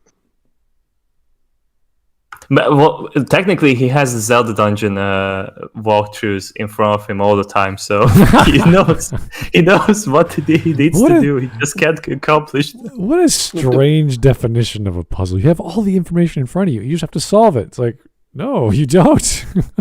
Oh yeah, Gingaman. I just watched. Like he has the boots even in the Gerudo Fortress. What? Really? Hover boots? Yes, he's trying to escape the Gerudo Fortress with the hover boots. The one... oh, yeah. Oh my god. You can make it harder deliberately for yourself, that is true. Yeah, at least hover boots you can play off as a challenge run. Mm-hmm. Kinda. But yeah, in essence, Ocarina of Time has all the same puzzles that Link of the Past has. Light the torches, hit the switch, hit the far away switch, beat all the enemies in a room, all that stuff. It has all the same puzzles. It has the only thing is that you later on put variations onto these puzzles. Like, this switch is frozen up. Where do I get fire to unfreeze it before I have fire arrows? And so on. Oh, I can light up this torch from this other fire over there with a deco stick, and now I can shoot an arrow through the torch into the ice that will melt, so I can hit the switch. That's an environment puzzle, if you will. Uh-huh. Yeah, let's keep going. Yeah. You and the solution own ability to put the pieces together in the right way. The satisfaction you obtain from solving a puzzle is from the aha moment, when the pieces fit and you have only yourself to blame for it. No, I mean that's the last enjoyment you get out of a puzzle, maybe, but you get that throughout discovering how things work, how the system works. It's not, everything is done. Like once you're done, you're like, oh, that's it. I'm finished. I can keep going. As opposed to, hey, how does this mechanic, what does this object do? How does it operate? Does it make me laugh? If it bounces off someone's head or something to get into a hole or something. Like there's all kinds of enjoyment you get from playing a puzzle or solving a puzzle or trying to solve a puzzle. There's multiple steps. It's logical deduction. You're constantly trial and error. This is a very minimalist view or just reductionist view of puzzles. It's like, dude, this is all he described was the climax of puzzle solving, not the whole process. There's a lot more to it than that. Yeah. Does he have trouble with the puzzles in Ocarina of Time? All the time. Yes. Okay. This man is clearly, and I mean this in the official way, retarded. Because this game is made, as I said, for 8 to 12-year-olds, roughly. If you fail at puzzles for 8 to 12-year-olds, something is wrong with you. I think it's literally on the box too. So yeah, what if you hand this guy Lufia? That is tough puzzles for kids. Well, he'll like the. There are some puzzles in Lufia that will frustrate you even when you're older. He'll Like like the one the combat because it'll provide lots of meaning to wait because it's turn-based combat. Yeah, you just hold the R button and it makes auto attack for everyone. But one of the harder puzzles is in the volcano later on in the game, where you have 9 plants, and you have to they with every step they grow a bit, and they start growing in a certain order, and you have to shoot them down with your fire arrows so that they're all cut down. And there's a specific order of steps that you need to go, because shooting also counts as a step, that and you can't walk around the what is this, 1, 2, 3, 4, 5, the 5x5 field in all directions, because it's partially blocked by the walls of the room. So there's a very specific order that you need to figure out to go in order to solve the puzzle so that you can progress. And that's one of the hardest ones. Then you have an optional one where you can blow up a wall. Normally you just use one bomb and it's done. But that wall requires 2 explosions very close together. The problem is, when you plant a bomb, you take 6 steps and then it explodes. If you have a bomb next to a bomb, then the bomb will set that off as well in an explosion. But you need 2 separate explosions on the wall, on that particular wall tile, to break it apart, because the wall regenerates. And there's a specific order that you need to figure out to plant bombs. And I think you need to plant about, because planting a bomb counts as a step as well. It's like I don't know, like 17 or 19 steps or something that you need to figure out in the right order to have 2 bomb explosions after one another in the right order, so that it sets it off with the side bombs that then set off the second bomb. And and after that you get the hardest puzzle of the game that is also optional after this one, where you get really good treasure. But many of the simple mandatory puzzles in Lufia, they're already quite hard. In one of the first dungeons, you have a puzzle where you are to it's a free type match puzzle with just boxes on the ground in 3 colors, and you have to put them together so they disappear. But since it's 5 of each color, you can't just put 3s together, you need to put 5s together. So you need to just put 2 and 2 and leave the middle free, and then push in the last one in the middle. But you have boxes of 3 colors in that room, and you need to order it in the right way. Those are really tough puzzles, especially at that age. I think this guy would completely fail at everything in that game and just throw it in the corner. All right, so we're going to probably go till, 15, 16 minutes halfway through? Mm-hmm. Okay. I think that's fair. If you're missing how are you supposed to even get to a conclusion? You rack your brain, run in circles, go, what do I fucking do? Until you find the last piece on a whim, and suddenly it all makes sense. You say, well, shit! Or, come on! The satisfaction doesn't come from the door opening, it comes from the puzzle itself. If the puzzle itself isn't satisfying, well, there you go. The puzzle itself isn't satisfying. You see, in the original Zelda, you'd walk into a room, the doors would lock, but 5 caped horse sword dude looking guys the original Zelda's cheap as fuck surround you. They follow you around when they see you. You can only attack them from the sides or the back. You gotta find vantage points, ins, outs, manage your health, dodge them when they gang up. It's daunting. It's interesting. It engages you. And it's really easy to understand. And because of all this, it's satisfying when you beat them. A door opening is like, oh, okay, cool, the door opened. You're not like, fucking finally the door. But look, that's not to say puzzles or whatever can't exist in Ocarina of Time's combat-centric universe. But sliding spiked death pucks coming out from around the corner you can't see is just bad fucking design. It's bad design in any game. It's no different in Zelda. You don't get a get-out-jail-free card You gotta roll 3 times! In the first Zelda, you see that shit. In Link to the Past, you see that shit. In Ocarina, oops! Yeah, I know. That's the nature of 3D, but if it doesn't work in 3D, you change it. If the formula doesn't work, you change the formula. Why do I gotta leap across these platforms? There's no challenge here. I hold the joystick up. Just because the scenario's treacherous doesn't mean the game is actually treacherous. I could've just walked forward in a straight line. Heck, I could close my eyes! So what? Because he probably has an issue that, like in Ocarina of Time, Link auto jumps. Like there's no specific button for jumping.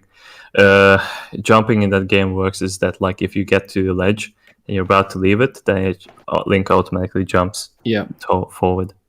Yeah, and I did experiment with having a distinct jump button, and they decided against it because it would make the jumping puzzles too annoying.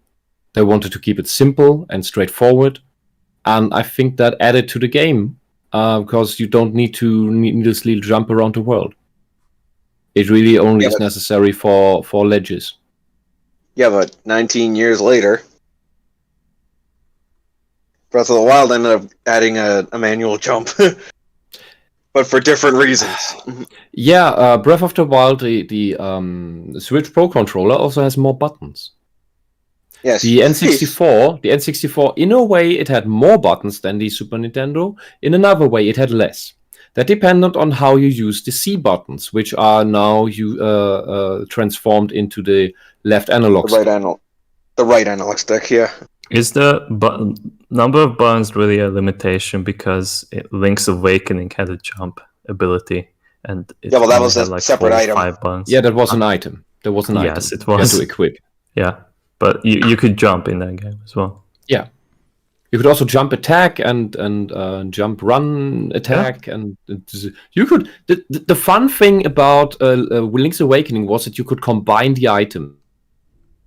Yeah, it was quite all the great. time, and they wanted to do that for A Link to the Past already, but then scrapped the idea again because it got too complex. Yeah, because of the way they made the game in the first place. Mm-hmm. You know, what I like about Link's Awakening is that I don't know whether it was intended or really just result of the code by accident, that you could make bomb arrows by just pressing A and B at the same time while having arrows and the bombs equipped. And maybe I can only I like to believe that it was intended, just because it's like a super secret strat that ultimately is worthless, but it's something cool you can do. Yeah. Sadly, with them you couldn't even bomb open walls that you could bomb open with bombs putting next to them. But I think this is something that led to Breath of the Wild having actual bomb arrows. Well, Twilight Princess. Did it have bomb arrows? Yeah, that one had bomb arrows, yes. Okay, I only played through it once. Sorry. Yeah, no, it's fine. It's like Twilight Princess took that one little unintentional strat from Link's Awakening and made it an actual gameplay mechanic. It was worth it. Yeah, but anyway, the solution for the jump in Ocarina of Time is fitting. It's also, this is the new technology, the new genre. It's the first of its kind, and so some things you want to play safe with that. You have to free jump. You have to jump and run already with Mario. So they wanted to distinct themselves from the jump and run of Mario of Mario 64. And the other thing as well, as I said, is here you have only the A button and the B button. The rest is reserved for items. In Mario, you have the A button, jump, and the B button, attack. And the C buttons are used for the camera, because it's a C camera. That was the idea. Also, same engine, too. Oh, I didn't know that. They are the same engine, yeah. Wow. Okay. Because there are a lot of things in Ocarina of Time that they ended up scrapping from Mario 64 and reusing for Ocarina. Okay. Like I think it was the Force Temple. Literally the whole gimmick of the Phantom Ganon fight is something from Mario 64. And Ganon's Tower, the whole idea is like you go to different things in Ganon's Tower. In Mario 64, that was originally supposed to be all of Peach's castle was going to be the game like it kind of is now, but it was going to be more. It was going to be more specific. Mm-hmm. All right. Here and do this. Treacherous? Can I just close my eyes and shoot at terrorist insurgents and be like, oh, I'm fucking fine? Hey, or better yet, how about some nice interesting combat scenario here on these platforms, huh? Like some kind of enemy that'll circle around you and you just gotta time your jump across or like block his path with a bomb or something. Or like, how about an enemy you have to slash at? Dude, those things exist. They're the little obstacle things that cut you when they move around in circles. Yeah, in fact, or like in he straight was lines. just pointing it out that it bothers him that like he can't see it because of the camera. Oh, Yeah. I'm sorry. He showed that on the screen. Yeah. Yeah, but what he means is combining that with the platforming, but which, okay, the game kind of does that. Anyway. It has platforming and jumping puzzles with timing. Yeah, just not that specific one that he's saying. Yeah, you find more of this kind that he wants in Wind Waker, in the Forest Temple. Yep. So Nintendo did eventually do that kind of that first scenario that he said they'd end up doing it later. So and this one too, it's like fighting enemies on platforms, which Ocarina itself does do. Ocarina of in the Shadow Temple. You have some really tight fights with Stalfos on these little platforms in the room where if you jump at the wrong time, you get the guillotine. Well, even as early as the Dongo's Cavern here, like the mini boss against the Lizalfos. Oh yeah, with the lava. Oh yeah, and they repeat that in Skyward Sword. It's kind of a signature thing that the Lizalfos have small platforms.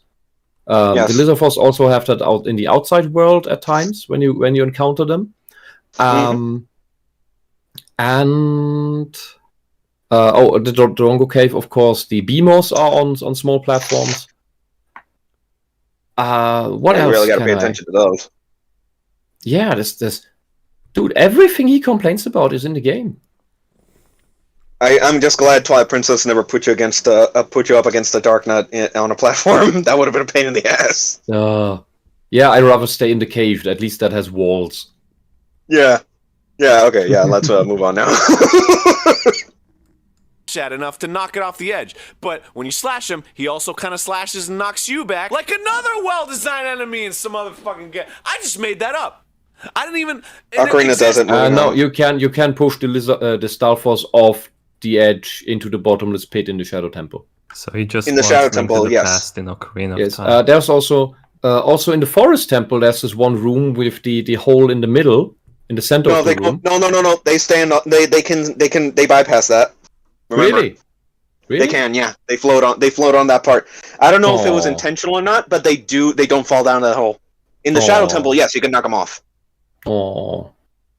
Okay. Yeah, they do bypass it. Can you knock them off the ship in the Shadow Temple? I believe in the ship. I believe from the ship, yes. Okay. That one, yes. All right, now we can move on. I'm doing this from memory. A good Zelda game. Oh man, enemies in a good Zelda game? Are you talking about me? No, I'm not talking. You're horrible.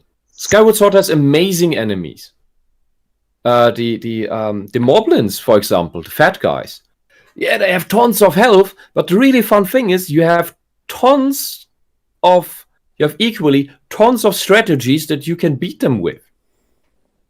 The main idea for them is to jump over, so that to let them focus you, and then you run towards them, charge over their shield that you climb over and jump over into their back where they're vulnerable and do damage. That's the main strategy. You can also just run past them, over them and past them. You can use bombs. You can destroy their shields and then have the normal melee fight, which is much more difficult. And you can do all sorts of other crazy things. They're really fun. Then we talked about the Stalfos that take the attack block mechanic that the Bokoblins use to another level. Because the Bokoblins, they have a sword and they keep holding it in different angles and try to orient it in part to where you are where you are holding your sword, so that they will block your first hit.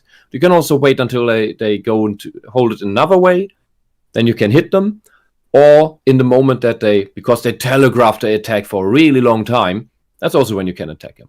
And the Stalfos are great because they have more than one sword, so they block more angles at the same time, and you have to do the correct swing in order to damage them. And the mean and great thing about the Stalfos is, if you hit one of their swords, they will counterattack. They will punish you. It's great. It's really great. Yeah, the early ones, they have a delay before attacking. It's the higher tier ones that immediately attack. The game lets you know that. Yeah, the game also tells you that detail. Mm-hmm. If you ever talk with Fi.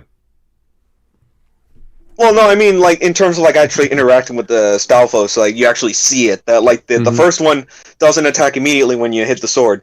The ones with the helmets that are much stronger, those counter immediately. Mm-hmm. But yeah, let's go on. Talking about you. Get out of my house. Go. I can't be too hard on Skyward Sword. It at least I love bombs the bearable to use. lizard force throw in a the bomb game. and link to the past in 4 directions. Left, right, up, down. Really dynamic. In Ocarina, you have infinity directions. Big arm, yes. You also have a really vague idea of where it's going to land, especially if you're throwing up or down in different elevations. There's so much room for error. It's Skyward Sword unreal. definitely did this better. Z-targeting helps. No, it's always the same angle. You can get used to that, you know? Usually a player gets used to the angle. In Breath of the Wild, you get a feeling for making headshots across a really large distance. You can get a feeling for that. Yeah, the game tiny bit helps a tiny bit auto aims for that, but if there's a margin where it's really just a couple pixels that make the arrow land too far in front or too far behind the enemy. But you can really get a feeling for doing the long-range ballistic headshot. And it feels great every time you get it. Yes. All right. What if there are enemies you don't want to target onto? You just want to see straight. You just want to fight and throw a bomb! Skyward Sword added like a throw arc, but it also added bomb bowling. It added bomb bowling. Skyward Sword. My God, you're incompetent. And he's sucking at it. It added bomb bowling.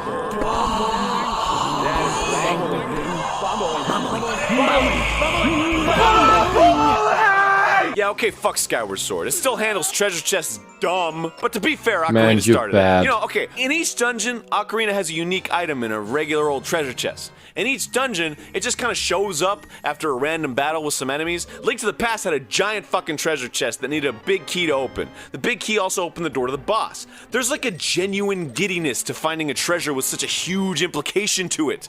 The big key not only gives me amazing new treasure, but also allows me to face off against an incredible boss. The time it takes me to get back to the big treasure is like the most fucking suspenseful thing ever. It's like running downstairs to get the presents under the Christmas tree. Not really. Or menorah. No. Or like whatever. Birthday tree. I often hear that this is a minor point, but it creates an emotional through line for a dungeon. It establishes an important, consistent relationship with the player and An emotional through line because there's a big chest to open? Big chest open and you instantly know what's in it. We have to take into account, he's basically presented us that he has no patience at all. He's very giddy. He's very nervous. He's not very smart. He basically operates like a little child. So him being giddy about I'm gonna get a big chest now. I have the big key. I can get the big chest.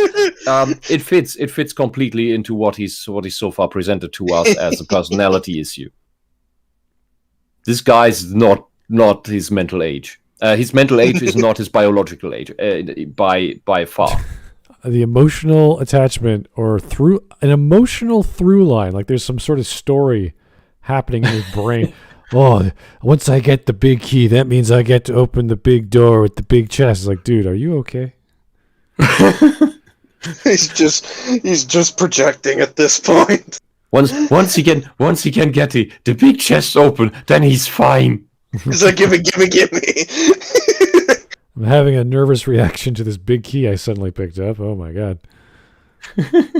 It's All right. Well, I mean, you enjoy what you like, sir. Just don't tell us there's a through line in the narrative of level design. I know there are stories that are non-written or rather non-verbal, but to imply emotion to power-ups or chests is like, okay, that's a bit too much.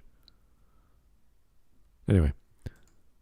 big key is big as my head. It creates expectation. It creates a good fucking game. A treasure chest in and of itself is a mystery and a sense of suspense. The original Zelda didn't have chests. It just had like new items sitting at the end of like a long hallway that built up tension. It gave you time to wonder about what it was and how it worked. Link to the Past added chests, which was another means to the same goal, you know, building suspense. It's a fucking secret box. You see a present and you're like, oh god, I want to open it. Simply walking to the chest is all the suspense you need. When you arrive, the payoff is instant.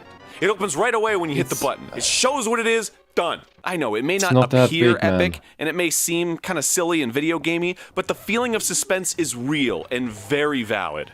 In your brain, maybe. I want to know where are you getting this?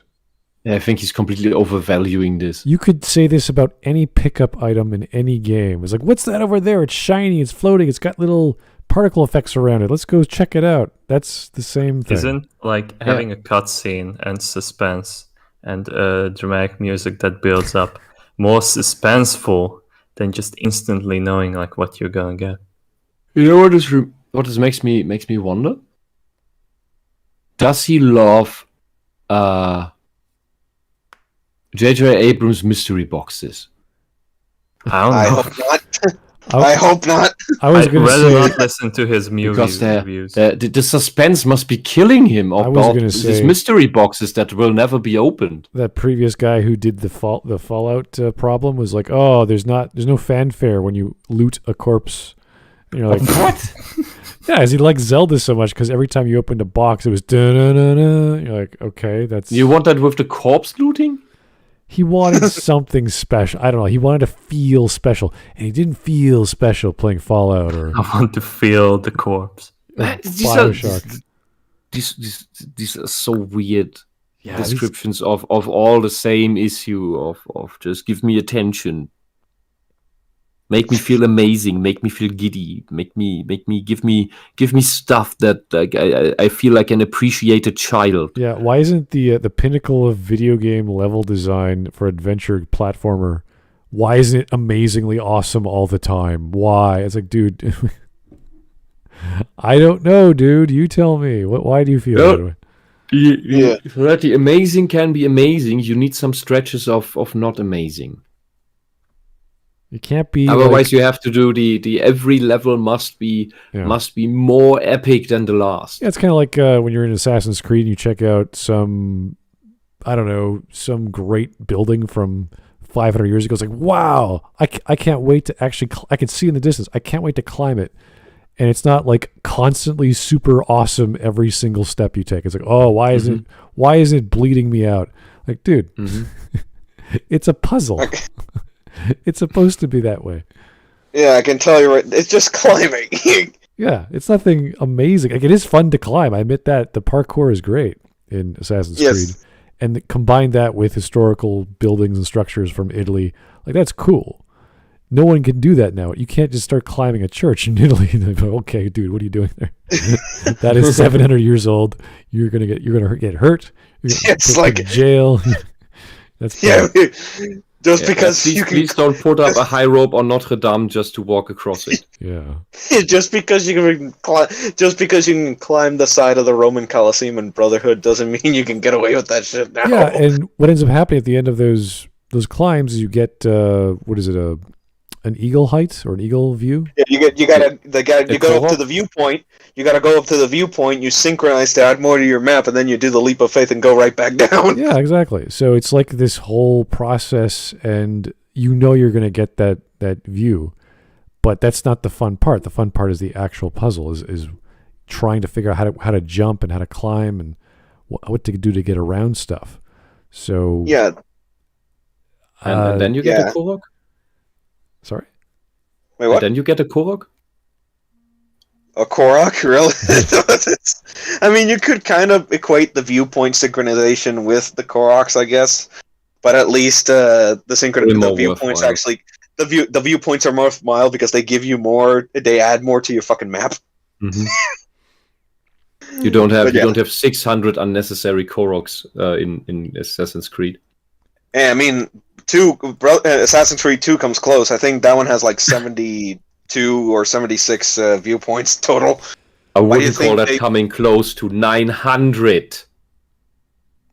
Well, no, I mean, in terms of fucking 100. I mean, there's 100 feathers.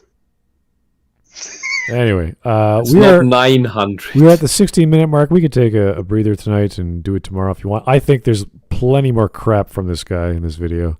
Yeah, I would not mind.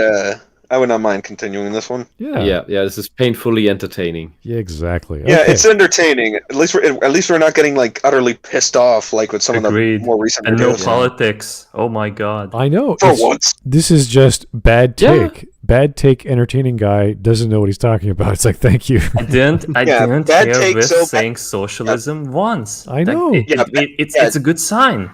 Yes. Yeah. This is a bad take so bad it's funny. It makes it so. It means it's wholesome. Yeah. Pretty much. Before. All right, anyway, we got a night. I guess if you guys are good with that, I don't mind. Yes. I mean, we're right at the halfway point. I wouldn't mind finishing. I don't mind finishing again tomorrow. Do we do half the stream memes from today, or no? We'll do all the stream. Do we wait until the whole thing is done? I'm sure we'll get more tomorrow anyway. We'll get more anyway. Okay. Let me show you the stream memes if there are any. Didn't even check yet. There's quite a few. All right, let's see what we got. Botan, hey, I haven't played Ocarina, but in Link to the Past, you get to be a bunny. That is true. Yeah, you get to. Yeah, sorry, go ahead. It's when you get to the Dark World in Link to the Past, you are turned into your true form, what you are truly on the inside. And Link is a pink bunny, which means he is a defenseless bunny. He's defenseless and he is scared and a coward. Yeah, which is why in the later games from the other world in Link Between Worlds, he has a hoodie that if he puts up the hood makes him look like a bunny, because the hero of that world is actually a coward, because their Triforce is inverted, and where Hyrule has the Triforce of courage, Lowrule has cowardice. Yeah, that is true. So he has all the items. So he already has all the items, but he's not going out on adventures. But he can lease them to you for a cheap price, or sell them to you entirely for a very high price. All right, here's that is part of the challenge of that game. It's like, are you good enough to just rent them, or do you want to go on the safe side and just buy them outright? That is part of the challenge of that game, and I do like that design. You can just get the items you want and just go right ahead and play the game however you want. Yeah, the interesting part is mainly the design choice with Ravio, that he is the actual coward. Yeah. Here is Mango Moo. Have a low-quality meme in response to Egoraptor's dumb statement regarding the camera puzzles. All right. Camera-based puzzle. Is this a real puzzle? Yes, it is. Mango. This is how you don't play Ocarina Time with Game Grumps. Oh, yeah. I assume that's a compilation. Well, 2 hours and 40 minutes. Oh, God. Him screwing It has up. to be, yeah.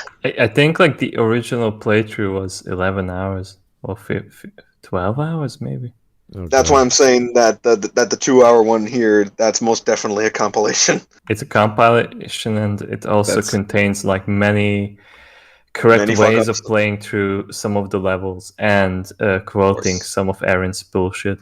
That's still a lot for just 12 hours. It is amazing though. It's exactly condensing like why he's wrong. All right. One does not simply Z-target. That's Yeah. Well, I think it is that simple. You just press the button.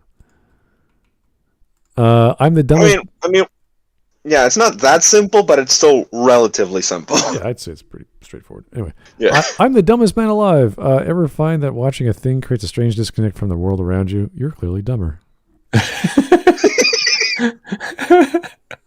Oh. Lufia Standard Edition puzzle. Oh my god. Yeah, make a match 3 out of this. The blocks only disappear when you have 3 of the same color next to each other, and you have 5 blocks of each color. You know what? I don't remember all the puzzles in Lufia. It was such a long time ago I played the game, but I do remember they took a while. I played through it 3 times. It has a New Game Plus, and it has the Ancient Cave mode after you beat the New Game Plus. That's just the Ancient Cave. It looks simple, but I assume it's more complicated than that. You need a while to figure this out. The first ability you get is to reset a puzzle room. Okay. Because you can mess up most puzzles. Well, okay, then. All right. Finally, a puzzle simple enough for game journalists. Oh my god. I wouldn't be so sure about that. Like, man, you need to put this in from above. You can't just shove them together. Like, yeah. Man, this needs a 3D movement. So complicated. I'd be careful about that assumption. Hardest puzzle in the game, move the chest to the bottom center. The bottom Is it really the hardest? Is it really the hardest puzzle in the game? You could say the bomb puzzle to open the path to it is on a similar level. But this one, you can sit like imagine this is for around 12-year-olds. This doesn't look very difficult. But man, I sat in front of this for hours because just these tiles on this horrible arrangement where they just block each other all the damn time. Like I really suggest you maybe use some cardboard cutouts or something, or some Lego pieces, and try to play it yourself.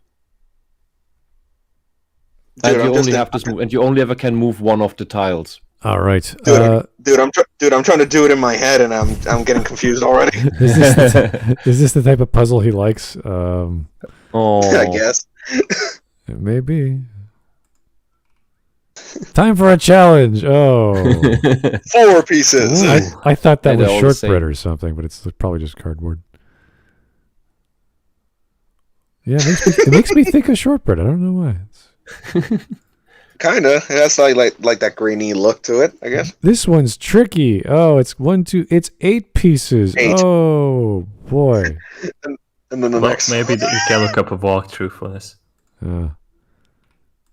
Tone it down. We got. What is that? Is that a treble clef? Or a zoom in of a treble clef? I can't quite tell. Probably is. Back. It's a Notenschlüssel. What the hell is this girl doing? This is weird.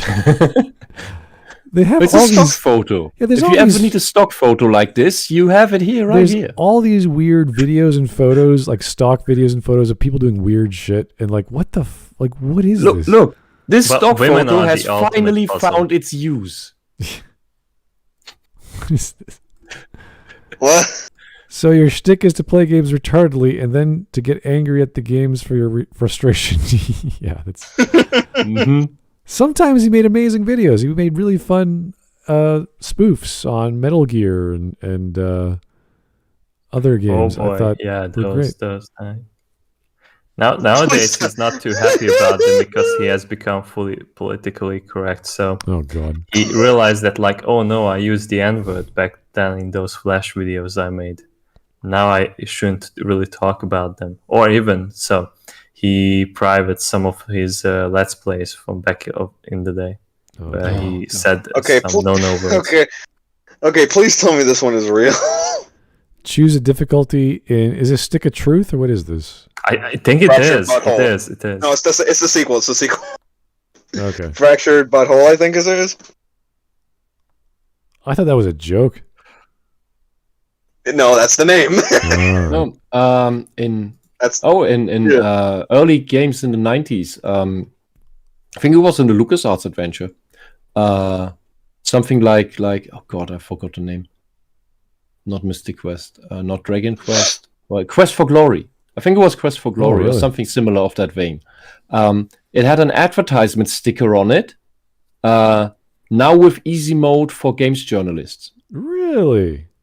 really all the way back Yeah. then. It was advertised as a special feature for games journalists. Huh. Really? Yeah, maybe for next stream I can try if I can find it again. I really liked the Quest for Glory series back in the day. It was like an adventure action RPG thing. And it was absolutely insane because back then you could already take your character from one game to the next. Yeah, it had an import feature. That's right. This is why I like that. That's why I like how Resident Evil 4 does it. Okay. You get good at the game gets better, so it can kick your ass more. You suck at the game, it'll dumb it down for your pleasure. I remember that same problem with Devil May Cry. The problem wasn't that the enemies were too fast or hitting me. It was the pattern that they were following, and it was this AOE attack that you just couldn't dodge very well, and I just could not dodge it. It didn't matter how hard it hit me; it kept hitting me. Yeah. The only time I'm frustrated with enemies if they have some kind of instant death mechanic that is hard to dodge or anything. Like there's enemies in Bayonetta 2 that do this, and they just frustrate me. I just want to get them over with quickly because otherwise the level's just lost. They have to start over again. Well, I've figured out how to deal with them easily. Yeah, the point I'm making is like Resident Evil handles difficulty based on how you play, and that's all the better for it. And it would not once was it ever an advertisement bullet point. They just did it. They just did like the whole adaptive difficulty thing, and they just let people go at it. And it wasn't discovered until years later. Mm-hmm. All right. Nice. Here's the last one. That made the game a really good game. After the revolution, all puzzles can be solved by game journalists. Oh. Yeah, well, there's our socialism that reference. Big puppy. All right, guys, that was good. As dumb as the video is, it's entertaining to watch and have him scream and shout like a crazy little boy. So I don't mind it. Definitely, yeah. At least we can get laughs out of it. Yeah, for sure. That's Anyway, Egoraptor for you. we will see you guys tomorrow, roughly the same time. And thank you all for tuning in. And thanks for the suggestion because the other ones no one was interested in doing. So we had to switch gears and try another poll. But thanks for voting, and we'll see you tomorrow. Have yourself a great evening. Bye-bye. Bye. Aaron, suck